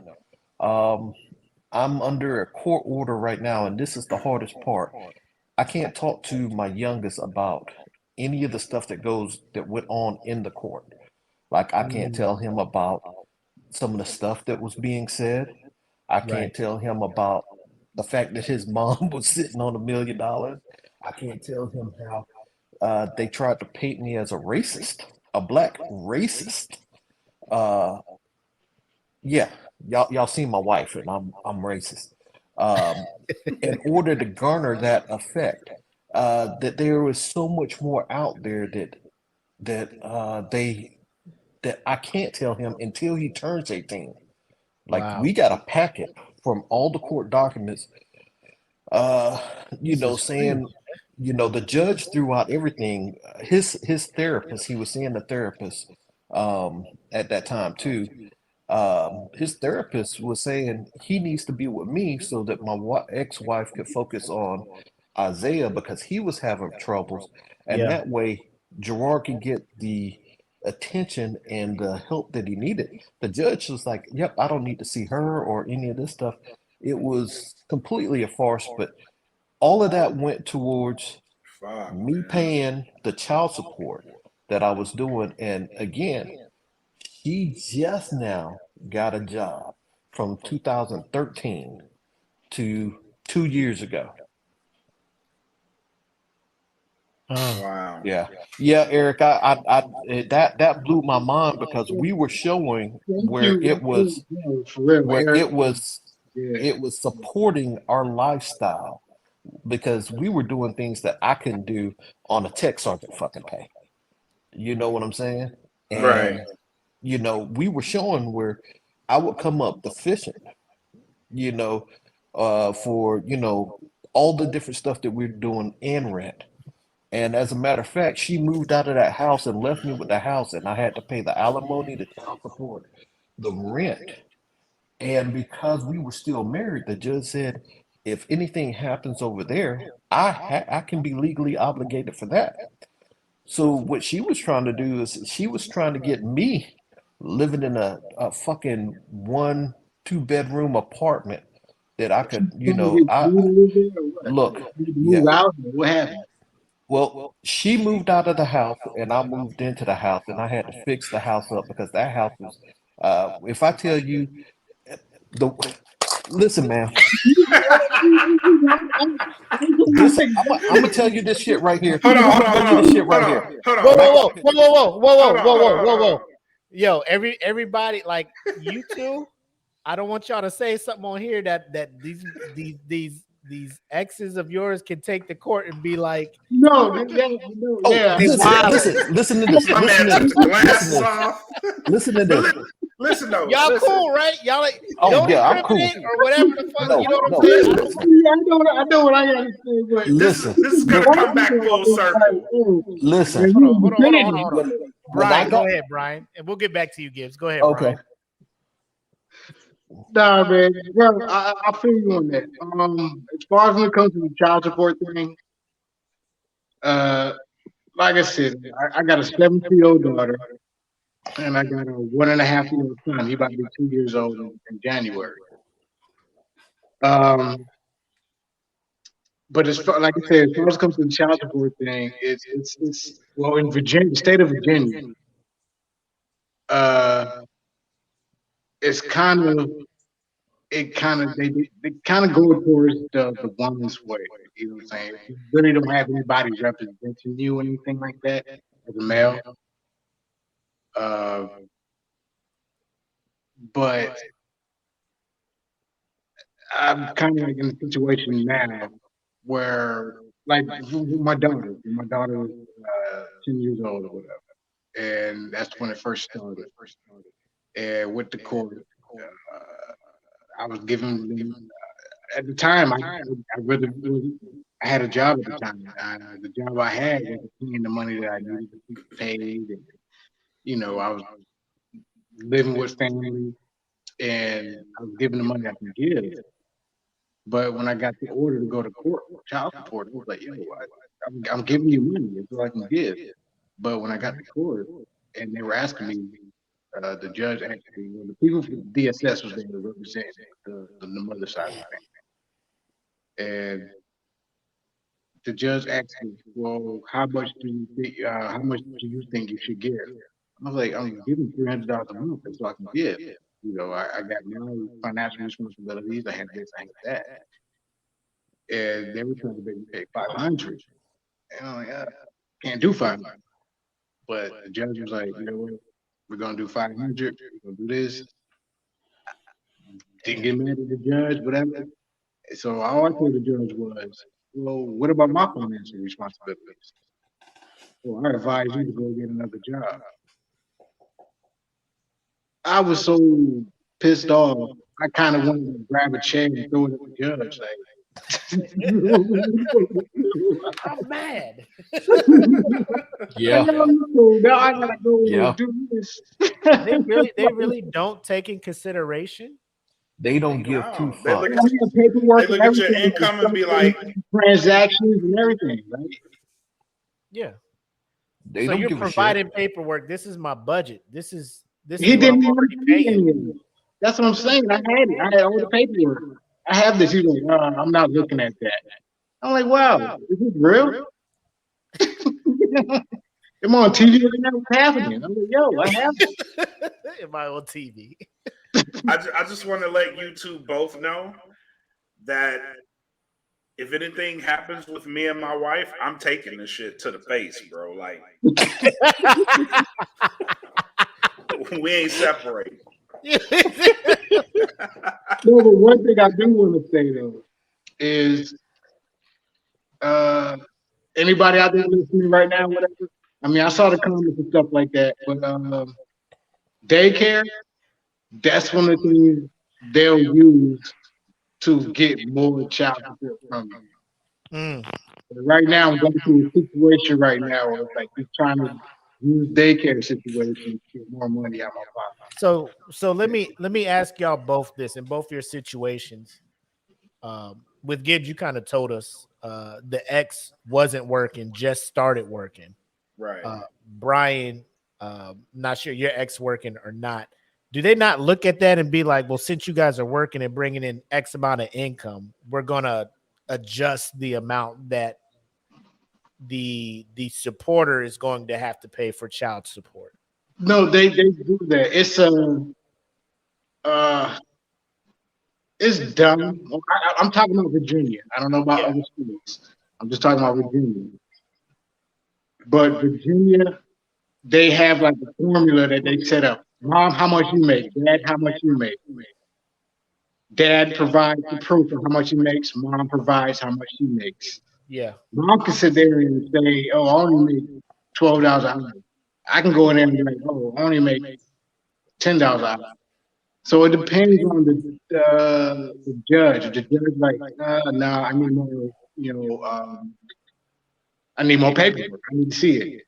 Because I can go to court and lie like, oh, I only make $10 an hour, and the judge will put that in there and this and that, and that's how child support is made. But it goes in the order of whoever makes the money. If I make more money than the mother, then yes, I'm gonna pay more child support. Yeah. If the mother makes more money than me, then I'm paid less child support. Look, What you have to say, Gibbs? look, they've actually told me that okay, you can go and have it adjusted because she got a job, right? Yeah. There was some stuff that I learned that she was doing, getting paid, like she was doing the sex parties and the candles and the Mary Kay and that sort of stuff, right? Hold up. But Hold hold up. on, yeah. What? Yeah, she was doing not like she was going out fucking people, but she was selling the toys. She was selling toys. Okay. Now, I'm glad you clarified this. I had to. so the sex toy parties and all that stuff. Right. But in order to take her to get my child support adjusted for that, I would have to go back to court and pay money, and which I've done The legal fees of all that, twice. yeah. Once went back to court once, and yeah. Man, I'll go to one of them fun parties and buy some shit and take that shit right to court. Look, Boost her income and be like, I know you're making money, girl. I know. Look, Look, the Your dildo Honor, from you. exhibit when I tell you, it is so fucking crazy that I would have to spend more money. In my opinion, I think it's me. I'm not a big fan of child support. I'm not a big fan of it. I understand the purpose of it. Don't get me wrong. It's the purpose for it. But if the father or mother or whatever is doing what they're supposed to do for the child, there is no need for the court system to be involved in financial situations with the child. But you have people out there that's like, we got cash, I'm gonna get it, I'm gonna do what I gotta do. And I feel like that's the situation I'm in right now. I think it's just it just comes down to the motherfuckers who haven't been paying child support. Why? Right. You know what I'm saying? The people who don't step up and provide for their children. That's what I'm saying. Why That's the purpose some of the for it. state laws and some of the judges lean and rule the way they do because they feel and this is just me making an assumption. I don't know if I don't have the facts to back it up, but like you said, Rob, I think some of the judges, depending on how they look at the defendant or the father and be like, black man, statistically, y'all don't be doing y'all shit. Mm-hmm. I'm gonna just. He probably looked at Rob and be like, "I sense niggered him." Look. White My woman lawyer too? told me. White woman My lawyer too? told me. Oh man. Yeah. My lawyer told me. He said, "Hey, settle down." Because Fuck you mean I settle was. down? Hey, look. And you can visually see it on my face. Some of the stuff that was going on and was being said in that courtroom, and I'm sitting up here Do going, you have a lawyer? You ain't gonna What? object? Do you have you a ain't lawyer? gonna stand up and say No, objection? Rob, do you have a lawyer? "Yeah, I had a lawyer." You That have. lawyer wasn't shit. Yeah. Now, no. What's funny is my lawyer actually made it to where a lot of the stuff that she wanted, she didn't get. She got actually less than what she was trying to get. My lawyer helped me the fuck out. Okay. But yet and still, against the judge that only saw me as a black dude in the military and all this stuff. Look, here's the truth that I didn't tell anybody this. My ex wanted me to sell the house as it was, which I would have taken I would have been upside down on it. I would have still been making payments even if I sold it. So yes, it was that bad because it was it was in both of our house name. She was like, I don't want any equity. There was no equity in the house at the time. If I would have sold it as it is, because of how trashed it was and how fucked up it was, everything else. So I'm paying So I'm paying, what was it? For alimony and child support, 1600 plus my mortgage and 1600 and the electricity and all that stuff. You got to make When them and them function. hold on, when I tell you guys this, there was a few times that I almost got caught, but there were times that I was playing the electricity game where in order to pay my child support and alimony so I didn't go to fucking jail, sometimes there was a lapse and my electricity was off for like a week or so. And what I would do is legit, I would go to the station, to the unit and sleep at the unit. she got told she turned the electricity. I did. I would shower at the unit. The judge knew this, or was this brought up the to judge didn't know this.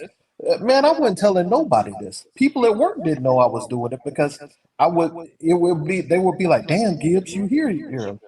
The judge knew exactly what I could afford. He had all of my details as to what was coming out and what he was asking. And her lawyer's thing was he could sell the house. While she just bought and renovated this new 200 and something thousand house, in which I would be forced to live in a, 1-bedroom gutter snipe apartment there in Sumter, South Carolina, so that she can show, hey, your dad ain't living like shit, and we living the good life. That was her goal. When I tell you this house was fucked up, listen, dude, one of the most fucked up things I've ever seen is I opened the stove. All of the grills and grates in the stove was taken out, and there was a fucking fruitcake left in the bottom of the stove. The fuck is a fruitcake doing in the bottom of the goddamn stove? Man, Trash in the bathroom, all this stuff. I had to do some structural shit. I had to get some termite stuff, the roof done, all of this shit done while paying alimony and child support for 2 years. I just want to say,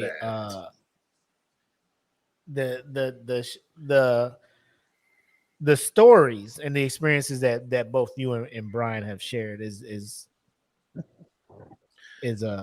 like I appreciate it, because that is some hard stuff, the hard times that y'all have been through, especially Honestly, when bro, it comes to like it's your children, it should be a understanding between both parents, like, I'm gonna do my part to ensure our child is not needing anything. And But right, then the not to legal cut you off. aspect gets involved, and then it's like this shouldn't need to happen, because I'm doing what I can to ensure our child never needs anything. And then for an objective third party to come in and be like, I don't think you're doing enough. This is what you need to give. Without taking in consider, like, I know they're supposed to, from what I get based off of Brian's experience, they don't, but look at your financial shit. Like, even in the military, when you have a debt, they look at what you bring in, they look at what you owe. They're just like, reasonably, we have to only charge you this much because you got all these other things you need to do. You know what I'm saying?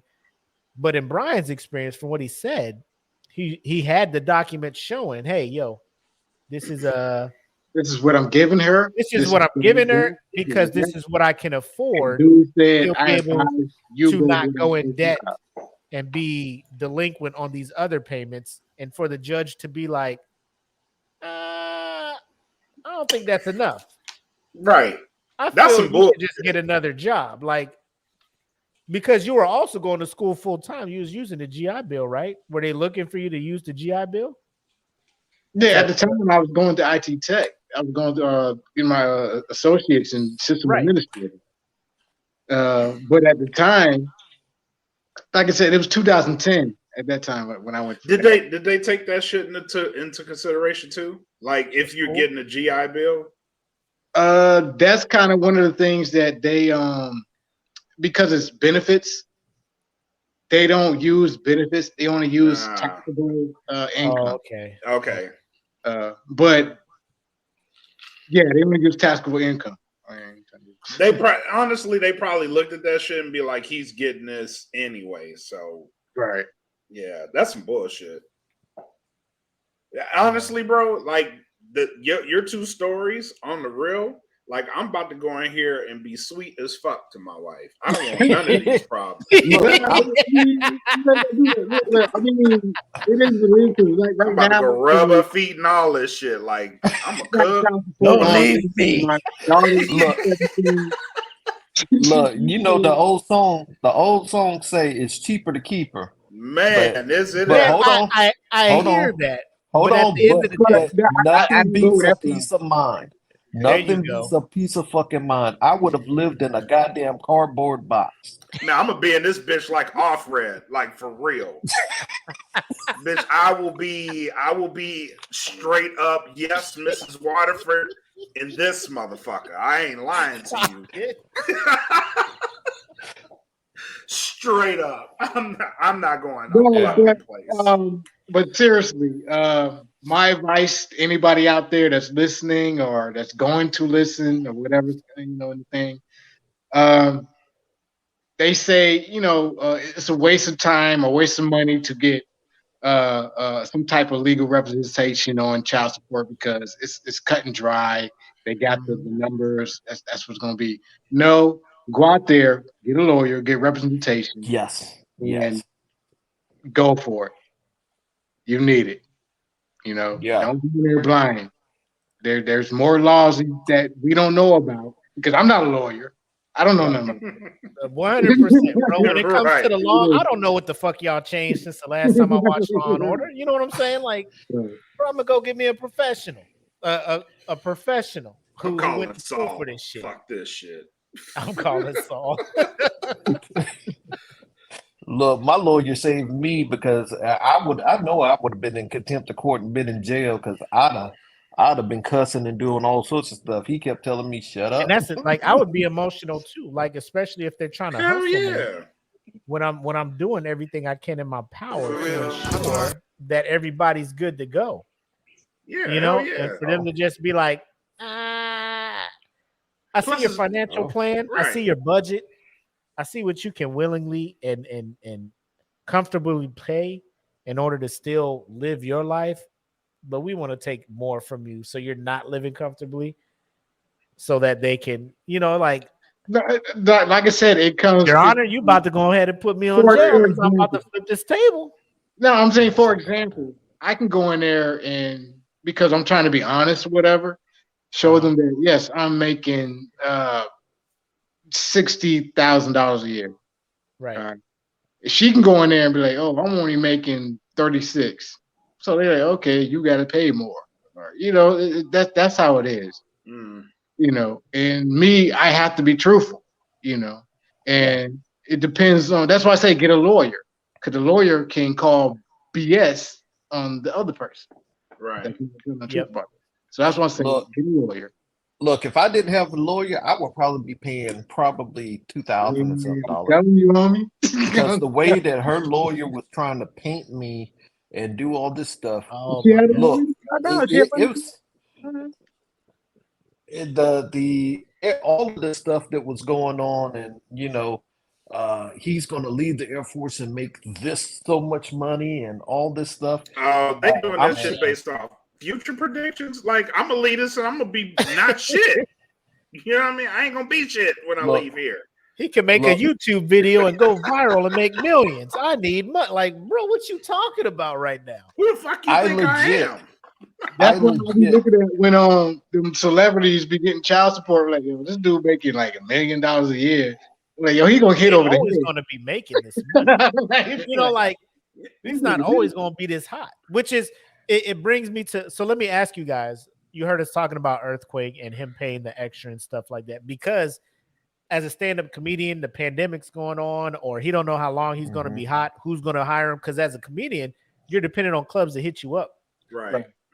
Clubs ain't always going to be lined up to hit you up. So when you get your money, you got to pay what you can now. So he was paying the 114 whatever over, And based on what EJ has been saying and what Jen's been saying, sometimes courts are very strict. Like, this is the amount you have to pay a month. If you go over, if you go under, it's going to be problems. He was going over. She wasn't reporting it. She wasn't doing any of that stuff. She was just taking it like, oh shit, this is bonus, not knowing he was paying over and keeping track of that to be like, bam, I'm done 6 months early. What do you look at? And I'm feeling like I already know the answer about this. Y'all looking at Earthquake like he did something wrong or not, or is it more on the mother of his child that kind of dropped the ball on this? And we'll start with man Rob. is a goddamn genius. Fuck yes.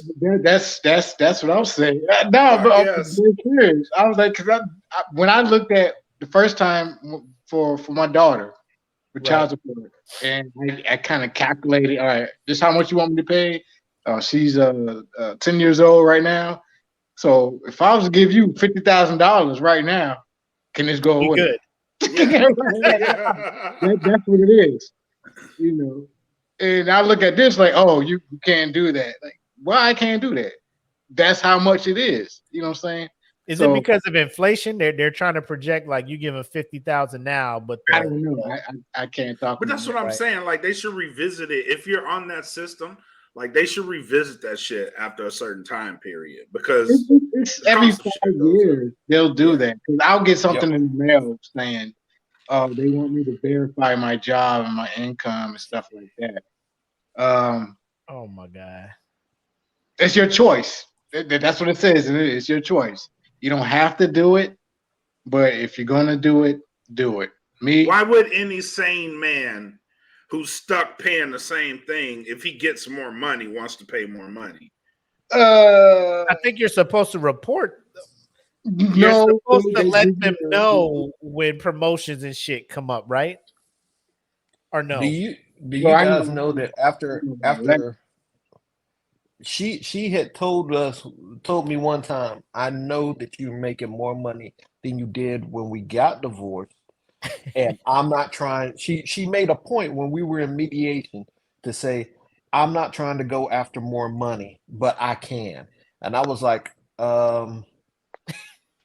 no. Why would you say that? Now I gotta fight you. That's when you get the lawyer. Like, look, this is what she's doing. This is what she's doing. Listen, now I got to cut somebody. Look, but he's right. What he's saying though, it's like they can every 5 years. They'll send you something saying income upgrade, whatever, or that they have the right to go and petition for more money because they think you're making more money. Okay. And it's up to you to either you have to expose, tell them that yes you are, or you got to show them that no I'm not. So they don't. So it's not a flat rate. Like, you're supporting the child's quality of life for 5 years, and then 5 years later they're just like, "Are you making more money? Because you could be giving this person more money to increase their quality." The person that put the petition in to do that. What the fuck? Because if I'm out there and also they're like, "Whoa, you in Dubai?" Yeah, I'm going back to the court. Why are you in Dubai? Why are you making? You got money. You got money. So they gonna do this and yeah. I legit. I legit understand. Hold on, real quick. Hold on. Let us bring in our next guest who hopped up in here. We got a person who is very dear to me and has mentored me a lot military wise. Chief King, Sharon, welcome to the Smoke Pit. How you doing, ma'am? What up, Chief? So I'm good. So Sharon, look, I am still at work, right? So I took off my top, so nobody can and I'm out here just blowing up your ring and everything. Right. I love it. So Sharon, what's up, Chief? So listening to all the conversations, right, and I feel for all the individual stories, but I gotta say, between Earthquake and his woman, I don't care that he paid, but just let her know, like, did she know she having you know what I'm saying? Like, she didn't know his intention. Like, if you paying me and your intention is to stop it, at least let me know so I can adjust, I can budget, I can do whatever. But if he just doing it because if he don't tell her, you know what I'm saying? It's almost like you because essentially she's taking care of your child. So Yeah. I don't care that he did it, but at least being like, yo, when I pay this, this is done. Like, I feel like communication should have happened. But I don't know if she gets the, like, he owes 40, like, I don't know, does the notice go to her to say that he's almost due, or that he's paid up? That was my question. Like, do you get these notices that, all right, he has such and such like a monthly remaining statement or something, right? like He has this remaining on his thing, because if she did, then that kind of falls on her. Like, you didn't open this letter and read this. Like, this man is overly committed to making these payments so he can end early. You know, so but if she didn't get anything like that, then yeah, I agree with you. There should be some type of communication. Like, hey, look, listen, I made all these overly payments, so if anything happened, you be covered. But it turns out, hey, I'm approaching the end of this cycle. Like, what do you want to do? Because if I pay this last payment and I don't have to pay no more, then I'm gonna be celebrating in somebody's club. Yes. You know what I'm saying? So I'll go to Rob first. Like, are you aware that the court or anybody is constantly sending updates or whatnot to your ex as far as the status of how soon you are done with your payments? Or is that something the court just gave her a final date, like, based on the current payments, this should be when you get your final payment? Like, how is that working, or do you not know? Like in my situation, they said, hey, he graduates his 18th birthday, or he graduates high school, whichever is later. And that's the drop. That's it. That's my final. So 1 September 2023 is it. That's it. And the problem that I have with the whole earthquake thing, I got you, Chief Sharon. I got you, Sharon. I got you. I've been saying it wrong and I the whole time. understand. She's been on me Yeah, too. and I understand what you mean by the communication part of it. Here is my part of it with that is she has apparently been using the child support for everything, and not. I don't know if she has a job or any of this stuff, or what she is doing to support herself. Like I've said, my ex, she didn't work from 2013 until late 2020. Yes, a regular paying job. She did the candles and the sex toys and that sort of stuff that wasn't really Hey, whatever gets you by, my guy. that wasn't really being tracked with tax W-2s and all that Right. stuff. So she continued to do that stuff low key, but she didn't have a job that was paying 40,000 a year. So she can go to the judge, and she actually said from the trust fund that she was only getting $900 a month. But she got, like I said, she paid 200,000 plus for 2 houses, and has driven a luxury vehicle all of those years. Luxury But because it's not BMWs, taxable, the court can't see it. and because Right. it was Won't paid accept for it. by the trust fund. Right. So when my stuff ended and all that stuff, again, what has any woman in this situation that is using the child support as their primary means of living, they're doing it wrong. It's child support, not child, I'm taking care of you and everything that's out there.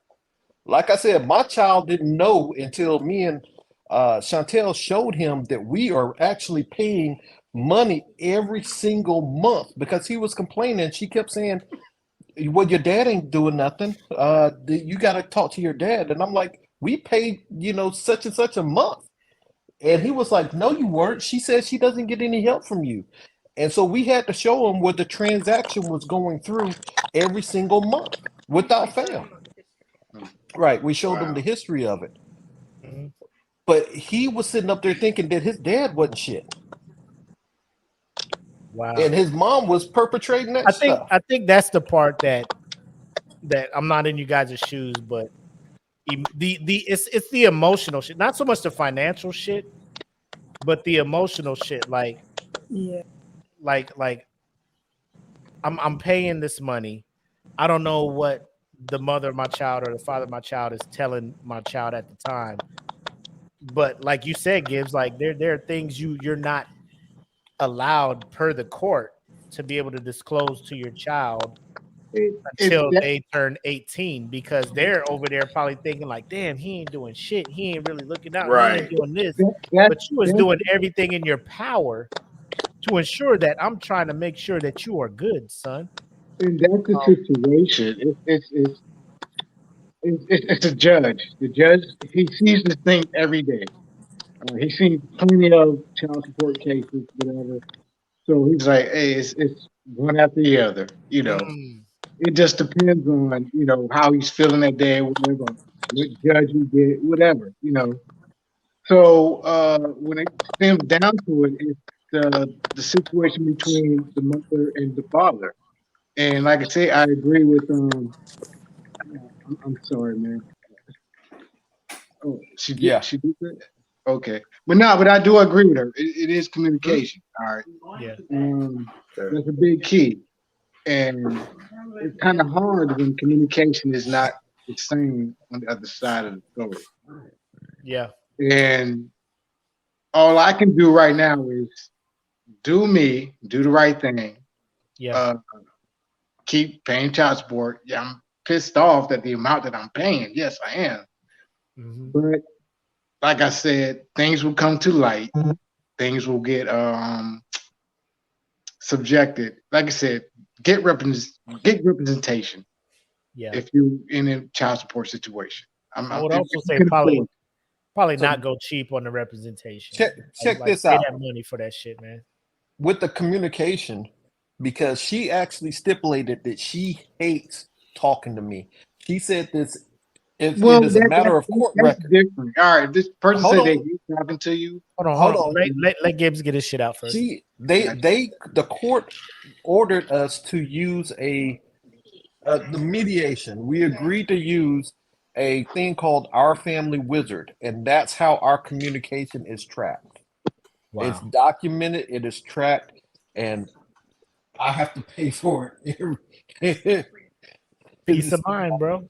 Yeah, you're right. It is a peace of mind, know, and it's one of those things that, it goes into, what all are you willing to do to not be seen? My whole thing is I'm willing to do almost whatever I can not to be seen as a villain in my child's story. You see what I'm saying? Because for years, both of my children with my ex thought that I was the most evilest man in the fucking world. I mean, I lost good friends. It's always going to be two sides to the story. Yes. Right. At the ultimate time, it's not about her. It's not about me. It's about the person that we're taking care of. Yes. That's what it's about. Right. Yes. So you got to eliminate all that and just worry about the person that what the child support is for. Right. Yes, you're gonna get mad like, yo, she's not using that $900 for him. Why, when she bring him over here, he ain't got no diapers? Why I gotta go buy the diapers? What child support is for? Da, da, da, da, da. You know what I'm saying? Go and do what you gotta do. If she don't want to use the child support, what it's supposed to be used for, that's on her. That's why I said get representation, document everything, and do what you gotta do. Okay? Hell yeah. Yes. Because I'm gonna take care of my child. Yeah. Yep. Okay, well, Liz, go ahead. I'm sorry. No, I feel y'all, but I want to thank y'all for coming on, though, for real, and sharing your stories, man. Like, y'all made this a hell of an episode, for real. And I want to let people know who are listening. There are things that we'll discuss on the podcast that myself and Black don't experience. So we can just give our opinions, but like if it's stuff that you have experienced, like when we do this show live and we put the link in the post for you guys to join, like Rob and Brian did, man, just get in here. And if you want, share your experiences. Like we're not forcing anybody Right. to do it. They did it willingly. Like they can attest. We didn't hit them up and be like, "Hey man, come on the show." And talk. You know what I'm saying? This wasn't planned. This wasn't Right. planned. This is a spur of the moment thing. I feel like in this group, I would say close to family. Like there's a lot of stuff we talk about. We bullshit a lot between this and the other Dat Feeling Podcast Network groups. But they willingly came in here to share this experience and to give their side of the story, which helped me get a little bit more clarity on the stuff that Earthquake is going through. And at the end of what you guys experienced and said, like I still side with Earthquake. Like Right. the court gave this woman, hey, based on what we ruled, this is when the final payment should be due. This is what you should be getting a month. He was paying extra. She saw it was extra over what she should be getting a month. She ain't say shit. She was just spending this money. And at the end of the day, the court's like, he spent this much. He paid this much. He's done. So, I mean, if she wants to take legal action, she can. But at the end of the day, I think Earthquake to show up in court and be like, where's this extra money? Like, were you not putting it to the side? Like, what's going on? So I don't know. Doing? Yeah, I don't know. But what I do know is I appreciate both Brian and Gibbs getting in here. Definitely. And sharing their experience. Before we let you guys go, Black Adam popped off. Why y'all here? Why y'all not at the theater watching Black Adam, man? What's going on? It's a DC movie. I'm cool. Look, I will go to a DC. Yeah, Black Adam just dropped off. Because it's not Batman and it's not Superman. So that's why I'm not watching it. Superman's in the end credits. You didn't see the teaser or the spoilers. Black Adam? I didn't watch it. I mean, I'm cool with DC. Don't get me wrong. I understand DC is its own entity, whatever. You know what I'm saying? Comic book wise. But I'm a Batman fan. Batman is my favorite superhero. Because my daughter was like, "Who's your favorite superhero, Dad?" She thought I was gonna say like Spider-Man, Iron Man. That's I was like, y'all know we brothers. Batman. Batman is my overall favorite comic hero, man. But Batman and Superman movies that DC are putting out, I can tolerate. Other movies, I'm not gonna go to the movie theater and watch it. I'll watch it. Don't get me wrong, but I'm not gonna. Max, baby. What about you, Gibbs? Hey, Gibbs. Look, Gibbs, seeing Black Adam is on my list because hey, look, I'm there to you want to give it to Tim, don't you? You just want to see it. I want to see how bad it is, and that's just for Tim. That's just for Tim. I want to see how bad it is, just so I can give it to him, just so I can tell him. I will pay money for this ticket to watch this bad movie. To be like, hey, just so I could tell you now how shitty of a movie it is. Real talk. I'm low key wanting it to be a good movie, at least entertaining, because I'm gonna pick the shit apart regardless. Just we know my this. arch nemesis. Bro, if you wait 45 days based on what WB, HBO, Discovery, whatever the fuck, whoever owns HBO Max at this time, the show is the movie is supposed to. You got to see it now though. You can't wait that month and a half. No, I can't because I got to give it to Tim. I got to bust him over the head. So. You know, I may catch a matinee. You know what? I may catch whether a or not matinee. my wife makes me go see it by myself, or she goes with me to see The Rock because she's a Rock fan. You know she gonna go see this motherfucker in this suit. She might. My wife wants to watch it, so I'm pretty sure. Not my wife. My kid wants to watch it, so I'll show you a trailer, and you. I will say this before we let you go. Y'all know how I feel about Chris Pratt and he doing the Mario shit. The trailer came out. The trailer looked, you know what I'm saying? Jack Black is Bowser.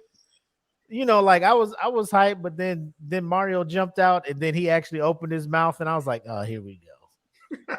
But my son, my youngest, LJ, he's 5. He's all about it. He's just like, you know, because he plays Mario Party and all that stuff. He loves Mario. He's like, I want to see this movie. Now it don't come out till April. So I got time to wean him off Mario so we can be like, we don't need to see this. That's how they got us. But I don't see that happening. Be like trash ass Mario. Hey, play Sonic, play this, play that. Forget about Mario. Hey, Zelda. don't worry about, bro. I Take don't him to think he see gonna- Sonic, man. Who? Sonic 2 was better. Like I mean, take him to see Mario. Sonic was fire. Take him to see Mario. Let the I love kid the live in direction his. Sega's going with the Sonic movies. Let your The kid voice live his acting life. for Sonic is on par. The voice, Yes, bro. it is. When As a Mario parent- opened his mouth in that, all they had to do was stop after the Bowser scene, and I Because would have been like, "Fuck it, you know, let me roll the fucking dice." Let that man make his career. I mean, Chris Pratt, do your thing. He fucked up Man, Jurassic Park. was in Parks and Recreation. Bro, That nigga's funny as hell. I don't know. I don't know what you're talking about. he's funny in Parks and Recreation. As old buddy in Jurassic World trilogy, not it. You know I mean, he had to try to play that role, man. Come on, man. Let that man do his thing, man. Chris, ain't nothing wrong. The first, like, if he just, I if agree with you, Jurassic Mac. World, if Jurassic World was just the one movie, I'd have been cool. Look, But y'all- hey, let me ask you this. What? Let me ask you this. Did you persecute John Leguizamo and the old boy for the Mario movie back in the day? Bob Haskins, no, because he was in Who Framed Roger I Rabbit. did. And Who Framed Roger Rabbit is a classic, and I will stab So anybody Bob, who- so I will Bob stab Haskins gets a anybody. pass for Yes. the awful Right. Mario, and Thank John you. Leguizamo does. Have you not seen Who Framed Roger Rabbit? Yes, I've seen that. How old were you when you seen it? I know we're not the same age. You a couple years older than me. I saw Who Framed Roger Rabbit. I'm like, this is I saw it in the movie. See, protected Mac, movie. Mac, see, Protected movie. see, you gonna make me say some shit like, at least I ain't got Akon's hairline, man. Come on, you heard me with that. How old was when I saw Who Framed? I was Bro, old. I'm just I was an older asking. kid. Because older when kid, I bring up alright? Who Framed Roger Rabbit, everybody in that movie should be protected by law. They should be. You were right. He Okay. might get a pass for that, but that movie was so god awful. The only person in was. that movie that is John protected. Leguizamo doesn't get a pass from me though, because he wasn't in a Who Framed Roger Rabbit. So John Leguizamo is still, and now he's in this fucking violent Santa Claus movie as the head gangster. I'm just like, bro, you Leguizamo, what you Hey, do? what'd you say? Nah, Chris? John Leguizamo gets a pass Hey, from me bro, after he did Romeo and Juliet. Him playing Tybalt was smooth as fuck. Oh, I'll give you that. I'll give you that. Yes. That mug said, "Peace. I'll I hate the give him world. that. To I each hate the its own. word as I hate hail, all Montagues own. and thee." That 45 was clean as a motherfucker too. To each its own. That Romeo Juliet with Leonardo, like, bro, get that all the way the fuck up out of here. But that's just me. That's just me. I'm just like, bro, as many times as I've read this play and have seen this thing performed, y'all bringing gats into this shit, bro, stop. Like, That don't motherfucker pulled modernize down it. his shit and You're it's gonna a try to long sword. you're gonna modernize it. You're gonna modernize it with guns. And the y'all old still stuff and talking like revise this. and everything. You know they gonna revise it? Like, come Bro, on, man. The cash Like, cow. but you're gonna revise it, make it modern speech. Don't be out here with gats talking in like Shakespeare. That's nigga. the best Like, part about it. Bro, you it's know not. how gangster it is. Do you know how? Bro, here's where I'm at. Here's where I'm at. Do Romeo you know must how die. gangster it Romeo is? must die is better than that.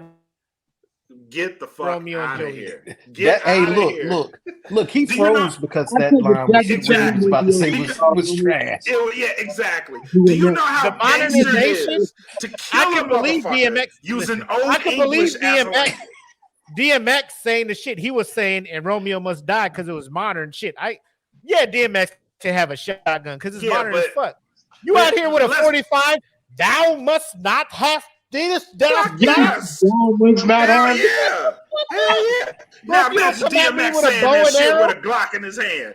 You know All what I your mean? words in a Yo, so not smite All me. your words in a Bro, You know? hell yeah. Hell yeah. Hell yeah. Thou should not smite me, you know what I mean? Tongue muscle strong as fuck. John Leguizamo. For streets, You baby. can't even speak anyway. You a Sid from Ice Age, bro. Your lisp game strong already. You out here with TH ending words all over the place. Fuck yes. Yes. Get out of here. Anyway, I loved it. We gonna let y'all go, man. We cut it up long enough, man. Hey, we appreciate. Thank you so much, Brian, Rob, for joining the Smoke Pit tonight. Thanks you for for sharing having us. your stories. and all that. Yeah, we good. Like I said, you came on with the child support thing. I was like, I think I got to jump on. I got to say Hey, something.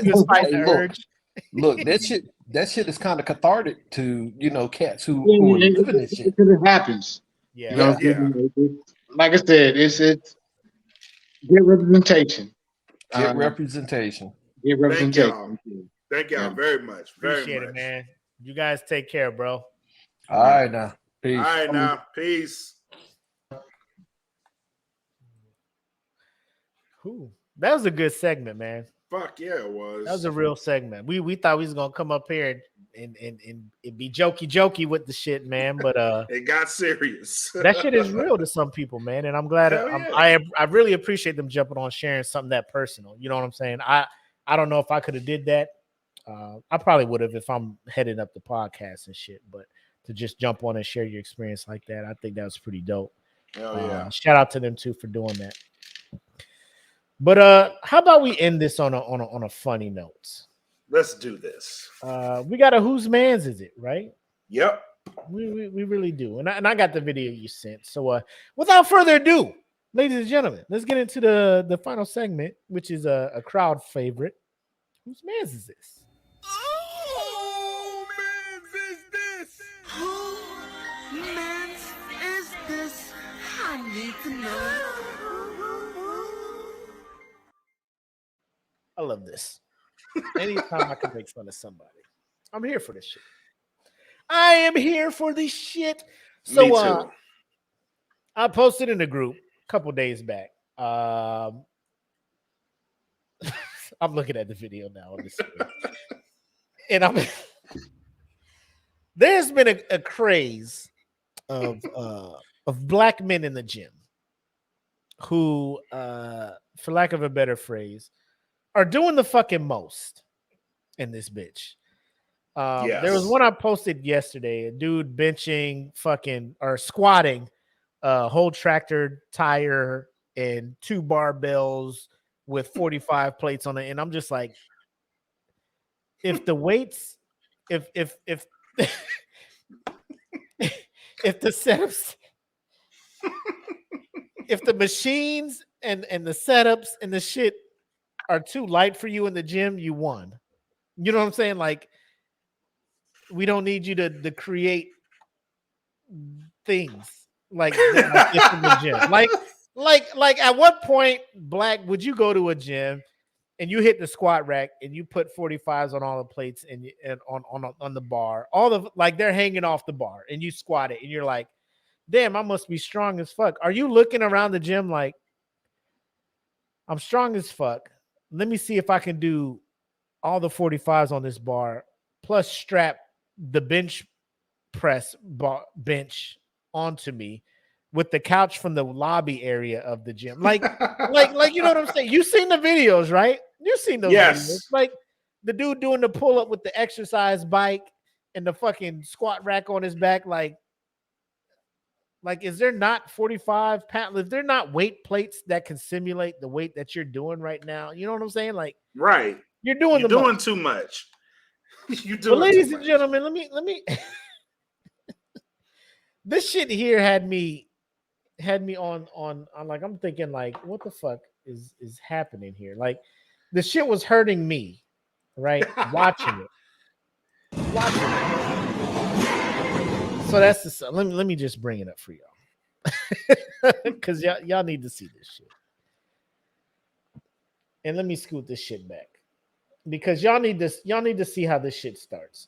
So everybody has been in, I don't know if I don't want to say that. So no, you've been in the gym when a motherfucker's pre-workout kicks in. You know what that looks like. Right. So I'm gonna just play this video.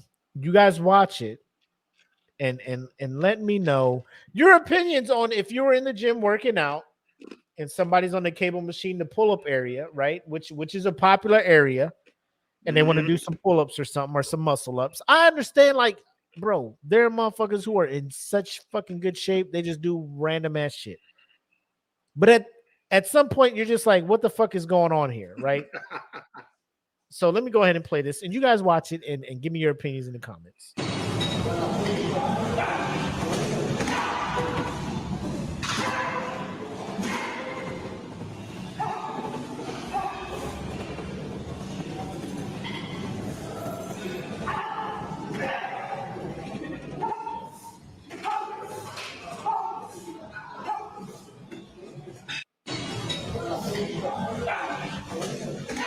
All right, man.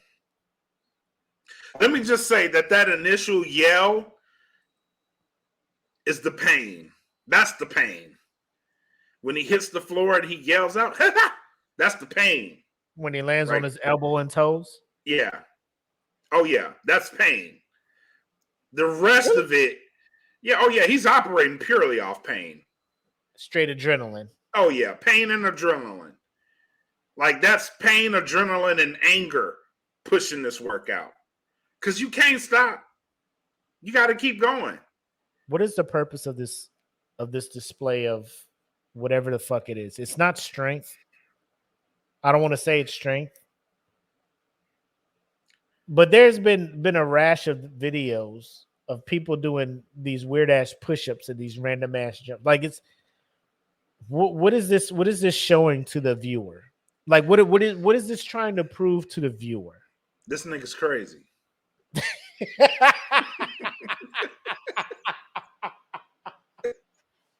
Let me watch this again, because you gotta see. Like let me bring this shit back up. This is the individual. Like this is the me at the gym. Yes.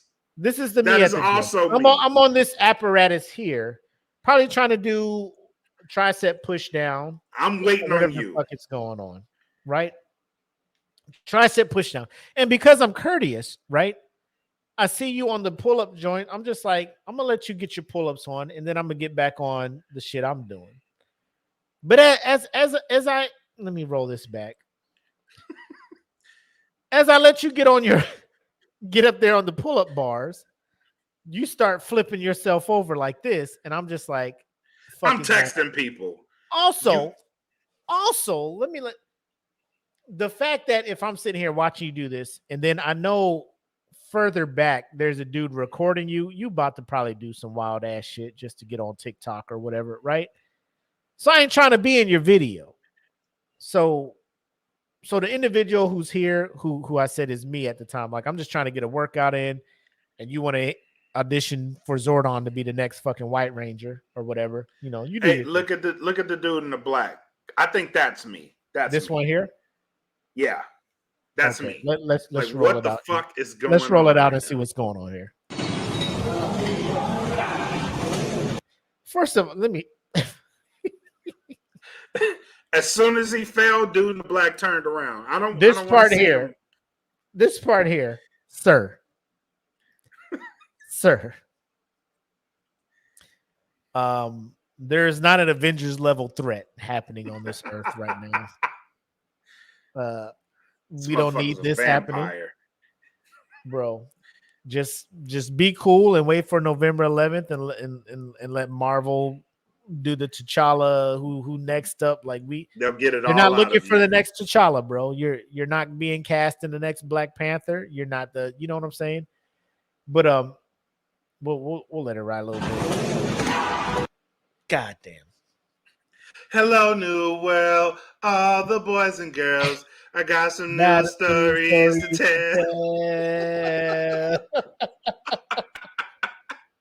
tell. My elbows would have been through my shoulders. Ha! Oh shit! Ouch! For the love of God, somebody help me! I landed on my stomach.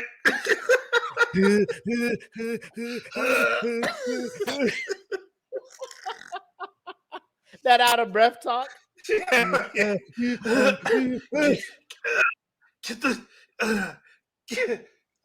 the front desk. I fucked up. Why did anybody stop me? Y'all knew I was wild. You knew when I was turning, it was going to end up bad. Nobody said nothing. Nobody said stop. I blame all of you.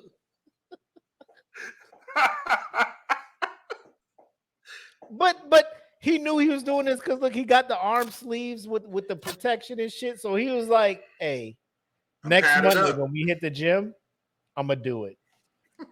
So he started doing it, and let's see everybody's reaction, right?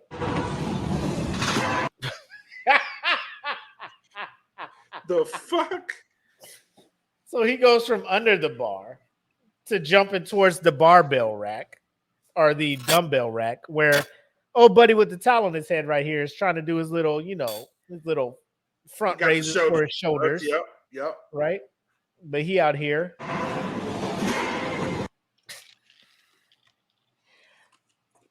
I'm gonna just let it play, and I'm gonna just ask the question.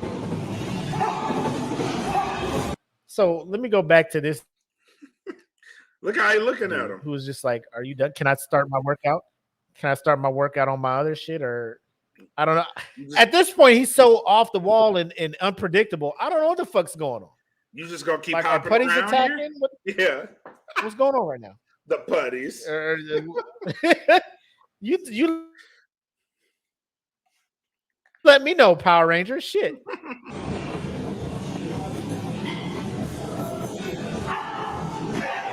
So this push-up variation, what is this proving?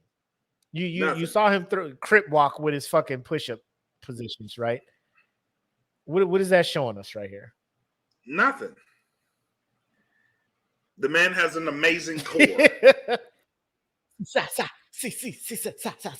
Yeah. Like your core is good, you're in shape.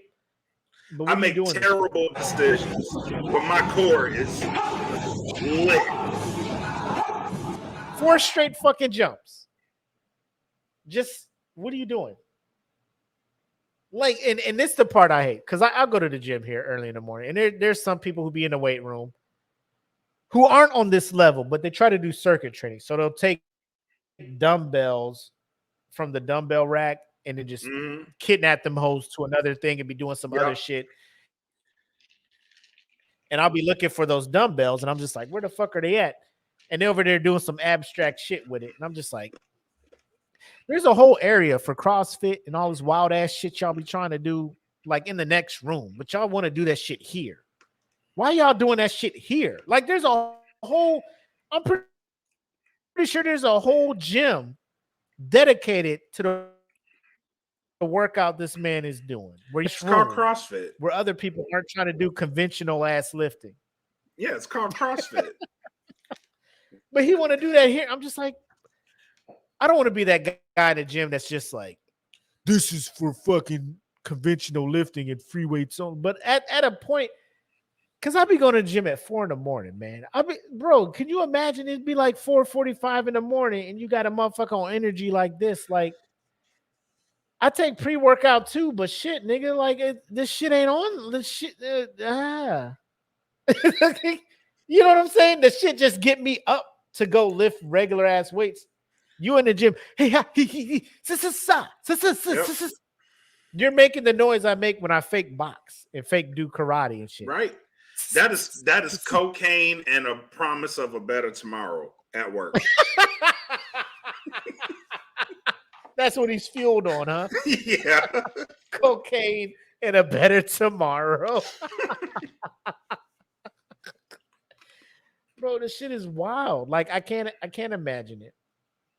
But I mean, that's the new thing. Like, you go on TikTok and you like, I fuck around, and because they know I'll be like, I click a couple people who do lift, and the gym side of TikTok be like, oh, you must like gym talk, and it just be full of all this shit. You just be like, oh my God, I don't want this. I don't want this. Like, the algorithm, like it takes a while for the algorithm to really get you. Like, you like a couple of gym videos, the algorithm be like, this motherfucker like all the gym videos. Like, no, I don't. Not all these hoes.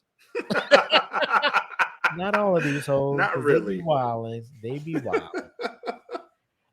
But yeah. So we'll go ahead and wrap up. That's all I got for that. Whose man's is this? So if you do go to the gym, don't be this guy. And if you do want to do this workout, please go to a spot where they're not conventionally lifting, so where you're not interrupting anybody else's workout while you want to fucking, Saiyan train on the fucking capsule going up the Namek to fight fucking the Genji force and shit. So do what you do.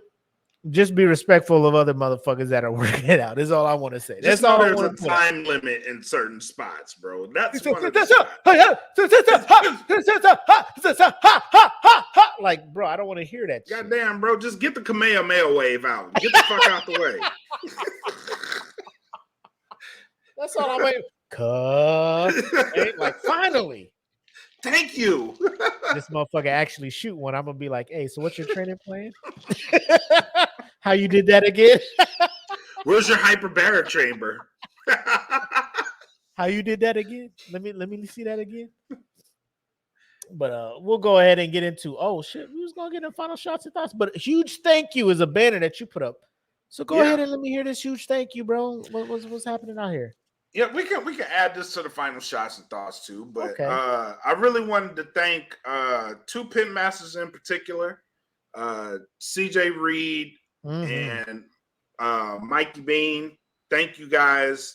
They are patron subscribers, and they won the raffle, but instead of getting the money, they elected to get the jersey, and they put them on display today. So thank you guys for them. Bitches are fire too. They are. I know. I remember when I first started making. I made an orange one for myself, and I was like, "Oh, this is kind of straight," you know. But let me go ahead and try to find the joints. I think they posted them in the group, right? Yeah, they posted them in the group. But yeah, they those things are fire. So thank y'all for showing your support and putting those things up and wearing them. And so yeah, they are fire. He's like, yeah. Look at that. That is A+ right there.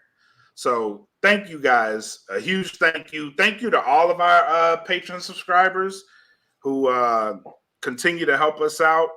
Thank you to the pit masters, man. Like y'all, this has been one of the better things, and we are working to make all of our platforms on DFPN stronger. So yep. Hey, we appreciate the support. You know what? We'll go ahead and mention this now. Go ahead. Because it's even without the announcement, the shit looks like it's going well. So what we have been known to do, or what we have been doing, is putting everything under one podcast network, right? The DFPN. And based on how the episodes roll out, they're not always scheduled and stuff. So some will roll out. There'll be more, how it'll show up in the DFPN. Right. What we have done recently is release the podcast on their own separate pages. So if you're going to Spotify and you're looking for Saturday Night Nerds, or you're looking for FU on Me, or the Salute, or any of that, we're making separate pages for them. So if you've been following the DFPN for certain podcasts, you can actually just go and follow those podcasts individually. They're still under the DFPN umbrella. We're still a family. We're still a network. All the videos will still display on the DFPN YouTube and on the webpage. But in order to make the audio presentation of it seamless for those who just want to listen to anime and listen to the comic stuff, Saturday Night Nerds has their own thing. For those who want to listen to hip hop and listen to veterans who are involved in the hip hop portion, Salute has its own thing. For the wrestling fans, just a couple days ago, No Gimmicks has their own podcast page. So we're working on the rest of it, breaking down the classics, SmokePit, Real Food. So everybody's going to have their own podcast page. And once everybody is already established, we'll share those links in the respective groups and also on the That Feeling Podcast Network. But the reception we have been getting since separating and kind of making them their own thing has been great. For everybody. Yes, it's been helping everybody out. So expect more activity in the group from the owners of the podcast, and more interaction, hopefully, from you guys. And instead of Pitmasters jerseys, we can have Real Food jerseys, or just DFPN jerseys, or Dat Feeling jerseys, or something like that along the way. But We just put Pitmasters on these because I know they're OG members of the Smoke Pit. Yep. Came in Pitmasters. This was their bread and butter, or their introduction to DFPN. So very active members of the group. Very, very supportive of what we've been doing. And for the members of DFPN Patreon, it shows us the total. And those who have already donated over $100 to us, just know we're planning on something special for y'all to show our appreciation for what you've been doing. There are some people in there who have been over $200, just been donating since day one. And we want to make sure that you guys know that you're appreciated, that we're not taking you guys for granted. The where we're at from where we're started could not have happened without you guys. So real talk, I was listening because this whole move, it allowed me to listen to old podcasts. Yeah. And I was listening to old episodes and I was like, Jesus, man, look at the leap that we have taken. Like just audio. Wait until the Smoke Pit starts getting its own page and we go back to episode 1 up to I know. I know. Just wait until that, bro. Just wait until that shit happens, bro. Because like you said, that what was it the other day? You was watching episode 3 of Smoke Pit and you were just like, yeesh. Yeah. I was like, what was that episode? What was the one episode? Because we each under our belts have one episode where we went each one, like one episode you went overboard with the drink, and then the other episode I went overboard. I was just like, we gotta do better. do we want to put this episode out? The first text in the morning. Hey man, what happened last night? Hey bro, we gonna go ahead and scrap this. We gonna vault this one. Bonus content. Only this the patrons gonna see this shit, dog. and that was rare. Like if it, bro, this ain't even Patreon worthy. We can't be putting ourselves out here like this in case we run for some kind of public office. Sir, Kelvin, I have this video of I withdraw from the race. I'm done. They got me. My opponent can have it. Please do not play that shit. I'm out of here. You wait till now to drop this shit, man. I've been running this great ass race, and you bring this shit up. I knew about it. I didn't think you was gonna find out about it. Son of a bitch. You son of a bitch. Shout out to Jen Johnson. Diamond in the rough. I think so. I think not to toot our own horn, but the DFPN has been a thing since 2018, according to some of these podcasts that we're archiving and putting out there. 2017, god damn. Yep. So it's been a while, and for the Smoke Pit to start up summer of 2020, that kind of brought traction over to here. It was a diamond in the rough because we didn't know what it was gonna be. We were just out here just cutting up, being two friends, just wanting to bullshit and talk about some topics. And when we started the group, we wasn't expecting the shit we got. We started a Patreon. We didn't actually think people would actually sign up and give money. You know what I'm saying? Bro, that was a gamble. We were just like, if they do, they do. If they don't, they don't. You know. But at the end of the day, I knew me and Black were both very passionate about this podcasting thing, or very passionate about doing something like this from back in 2019. And he'll tell you, because I was listening to your Wrestling with My Thoughts, probably episode 3 or 4, and you were like, there are 3 people I need to bring over to DFP. one, I'm working on one of them, and I was like, he talked about me. He was like, there's 3 I'm trying to bring, but one I'm getting in. There's 3 in total, and I know you talk about Pittman and you talk about Ant, and I they want him here, bro. What? Eventually, you know what I'm saying? They're gonna end up over here, bro. They're gonna end up over here. But yeah, it's listening to stuff like that, and then I look at what we have now. You know what I'm saying? We got a Patreon. We got E. Smitty cranking out content. We got Saturday Night Nerds. We got a whole new podcast, a whole new crew we Yep. got over here. FUI me, listening to that, and I'm gonna fuck around and send Wiz these stats, bro, and be like, you want to come people back? fucks with you. Hell yeah. I mean, he has his episodes and stuff, and but I'm just like, people fucks with you over here. Like even if it's not with us, Wiz, even You if need it to ain't come on the back. brand, bro, we need your voice out here, man. We need your voice on certain things out here. But I'm very humble. I'm very humbled Yeah. looking at the statistics. I'm very humbled looking at everything going on. I'm very humbled for those who have taken the time out to listen. Over in Italy, Belgium, over in Europe, everybody listening to Saturday Night Nerds and whatnot. But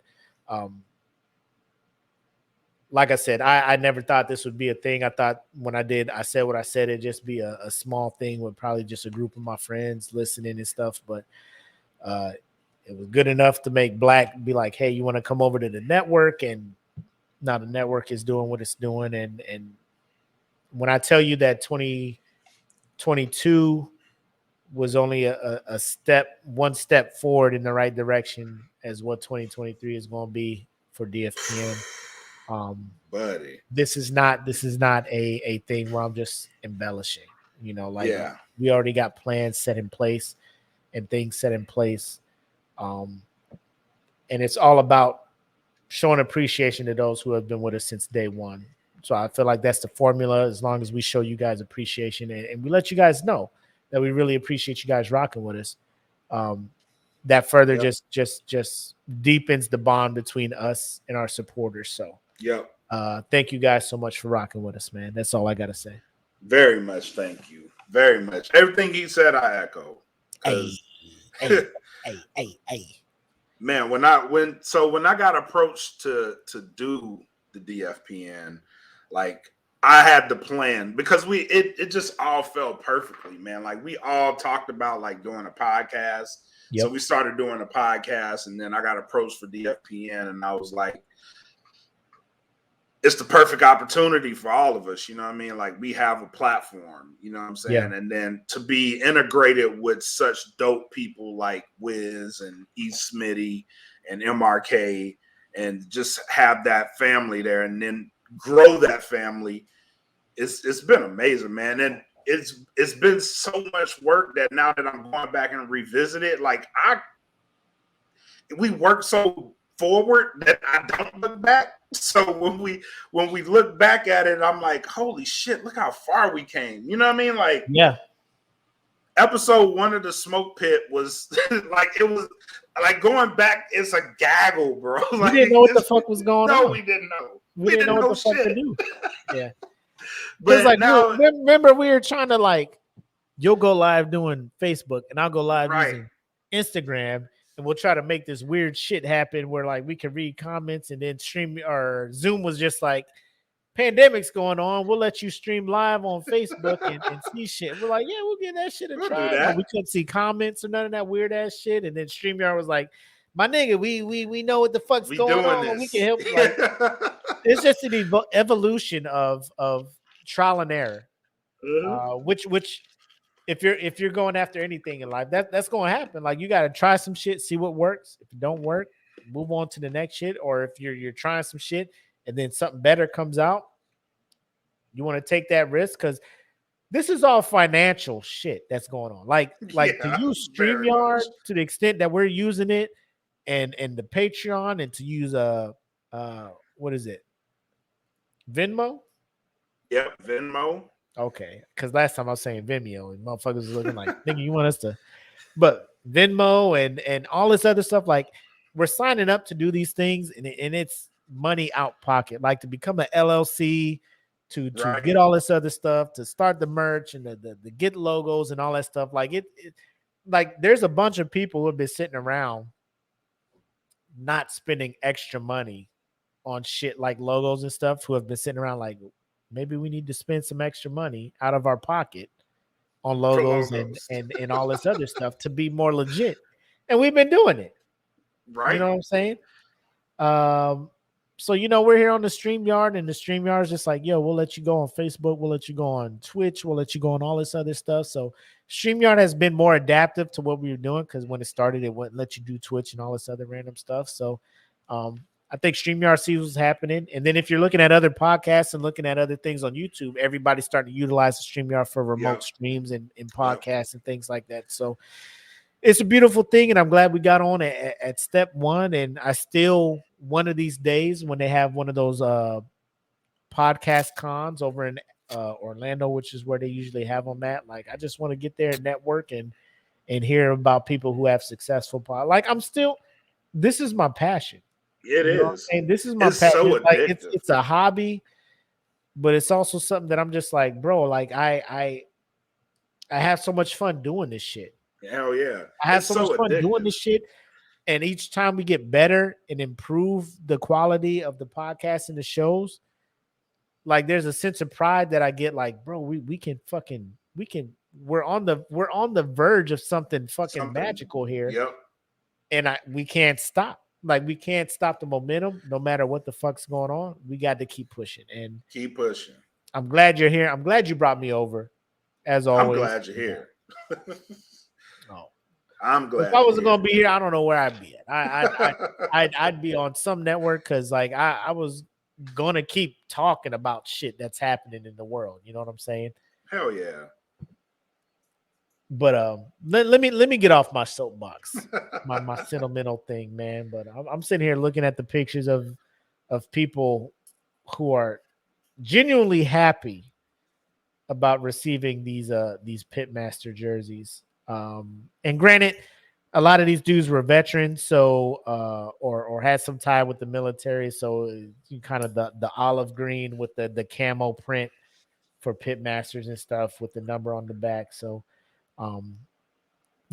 so moving forward, that'll be an option for our quarterly giveaways. You can get the $100 cash, or you can opt out and get the custom jersey with the Pitmasters logo on it.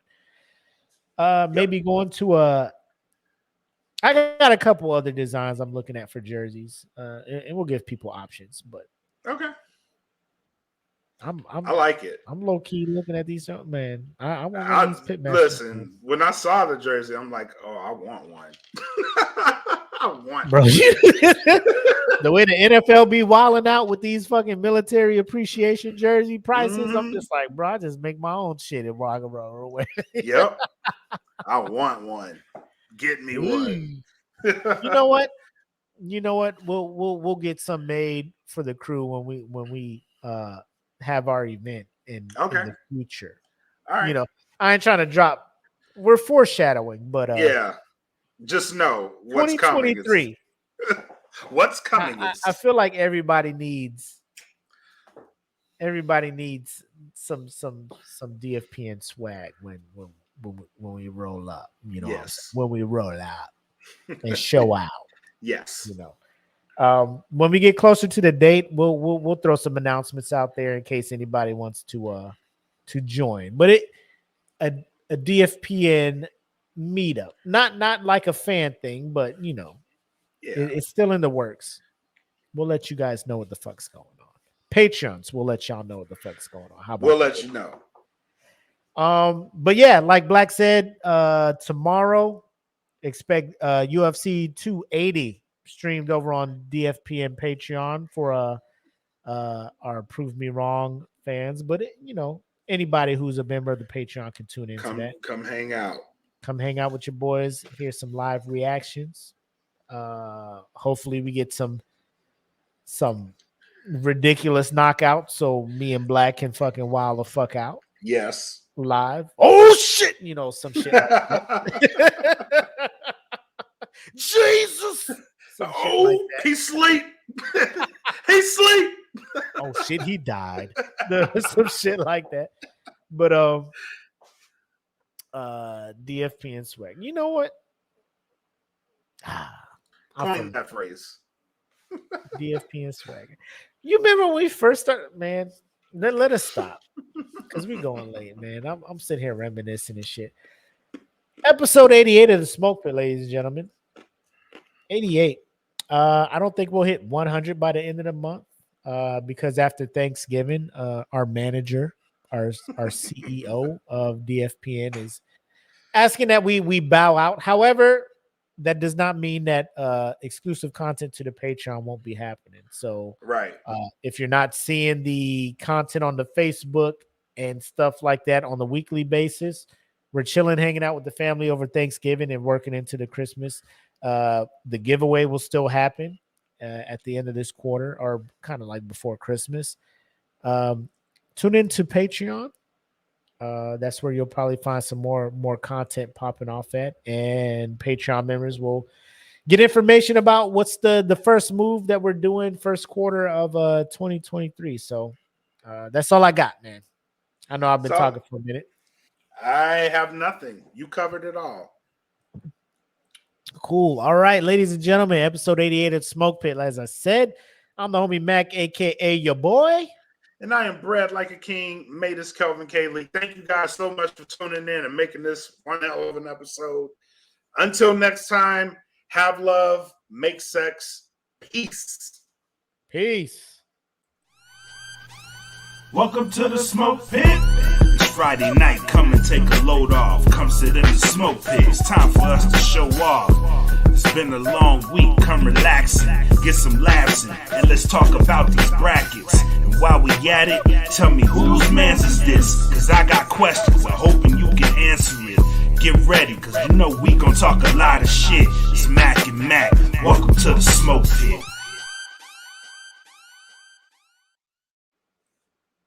Hold on, I gotta use the bathroom.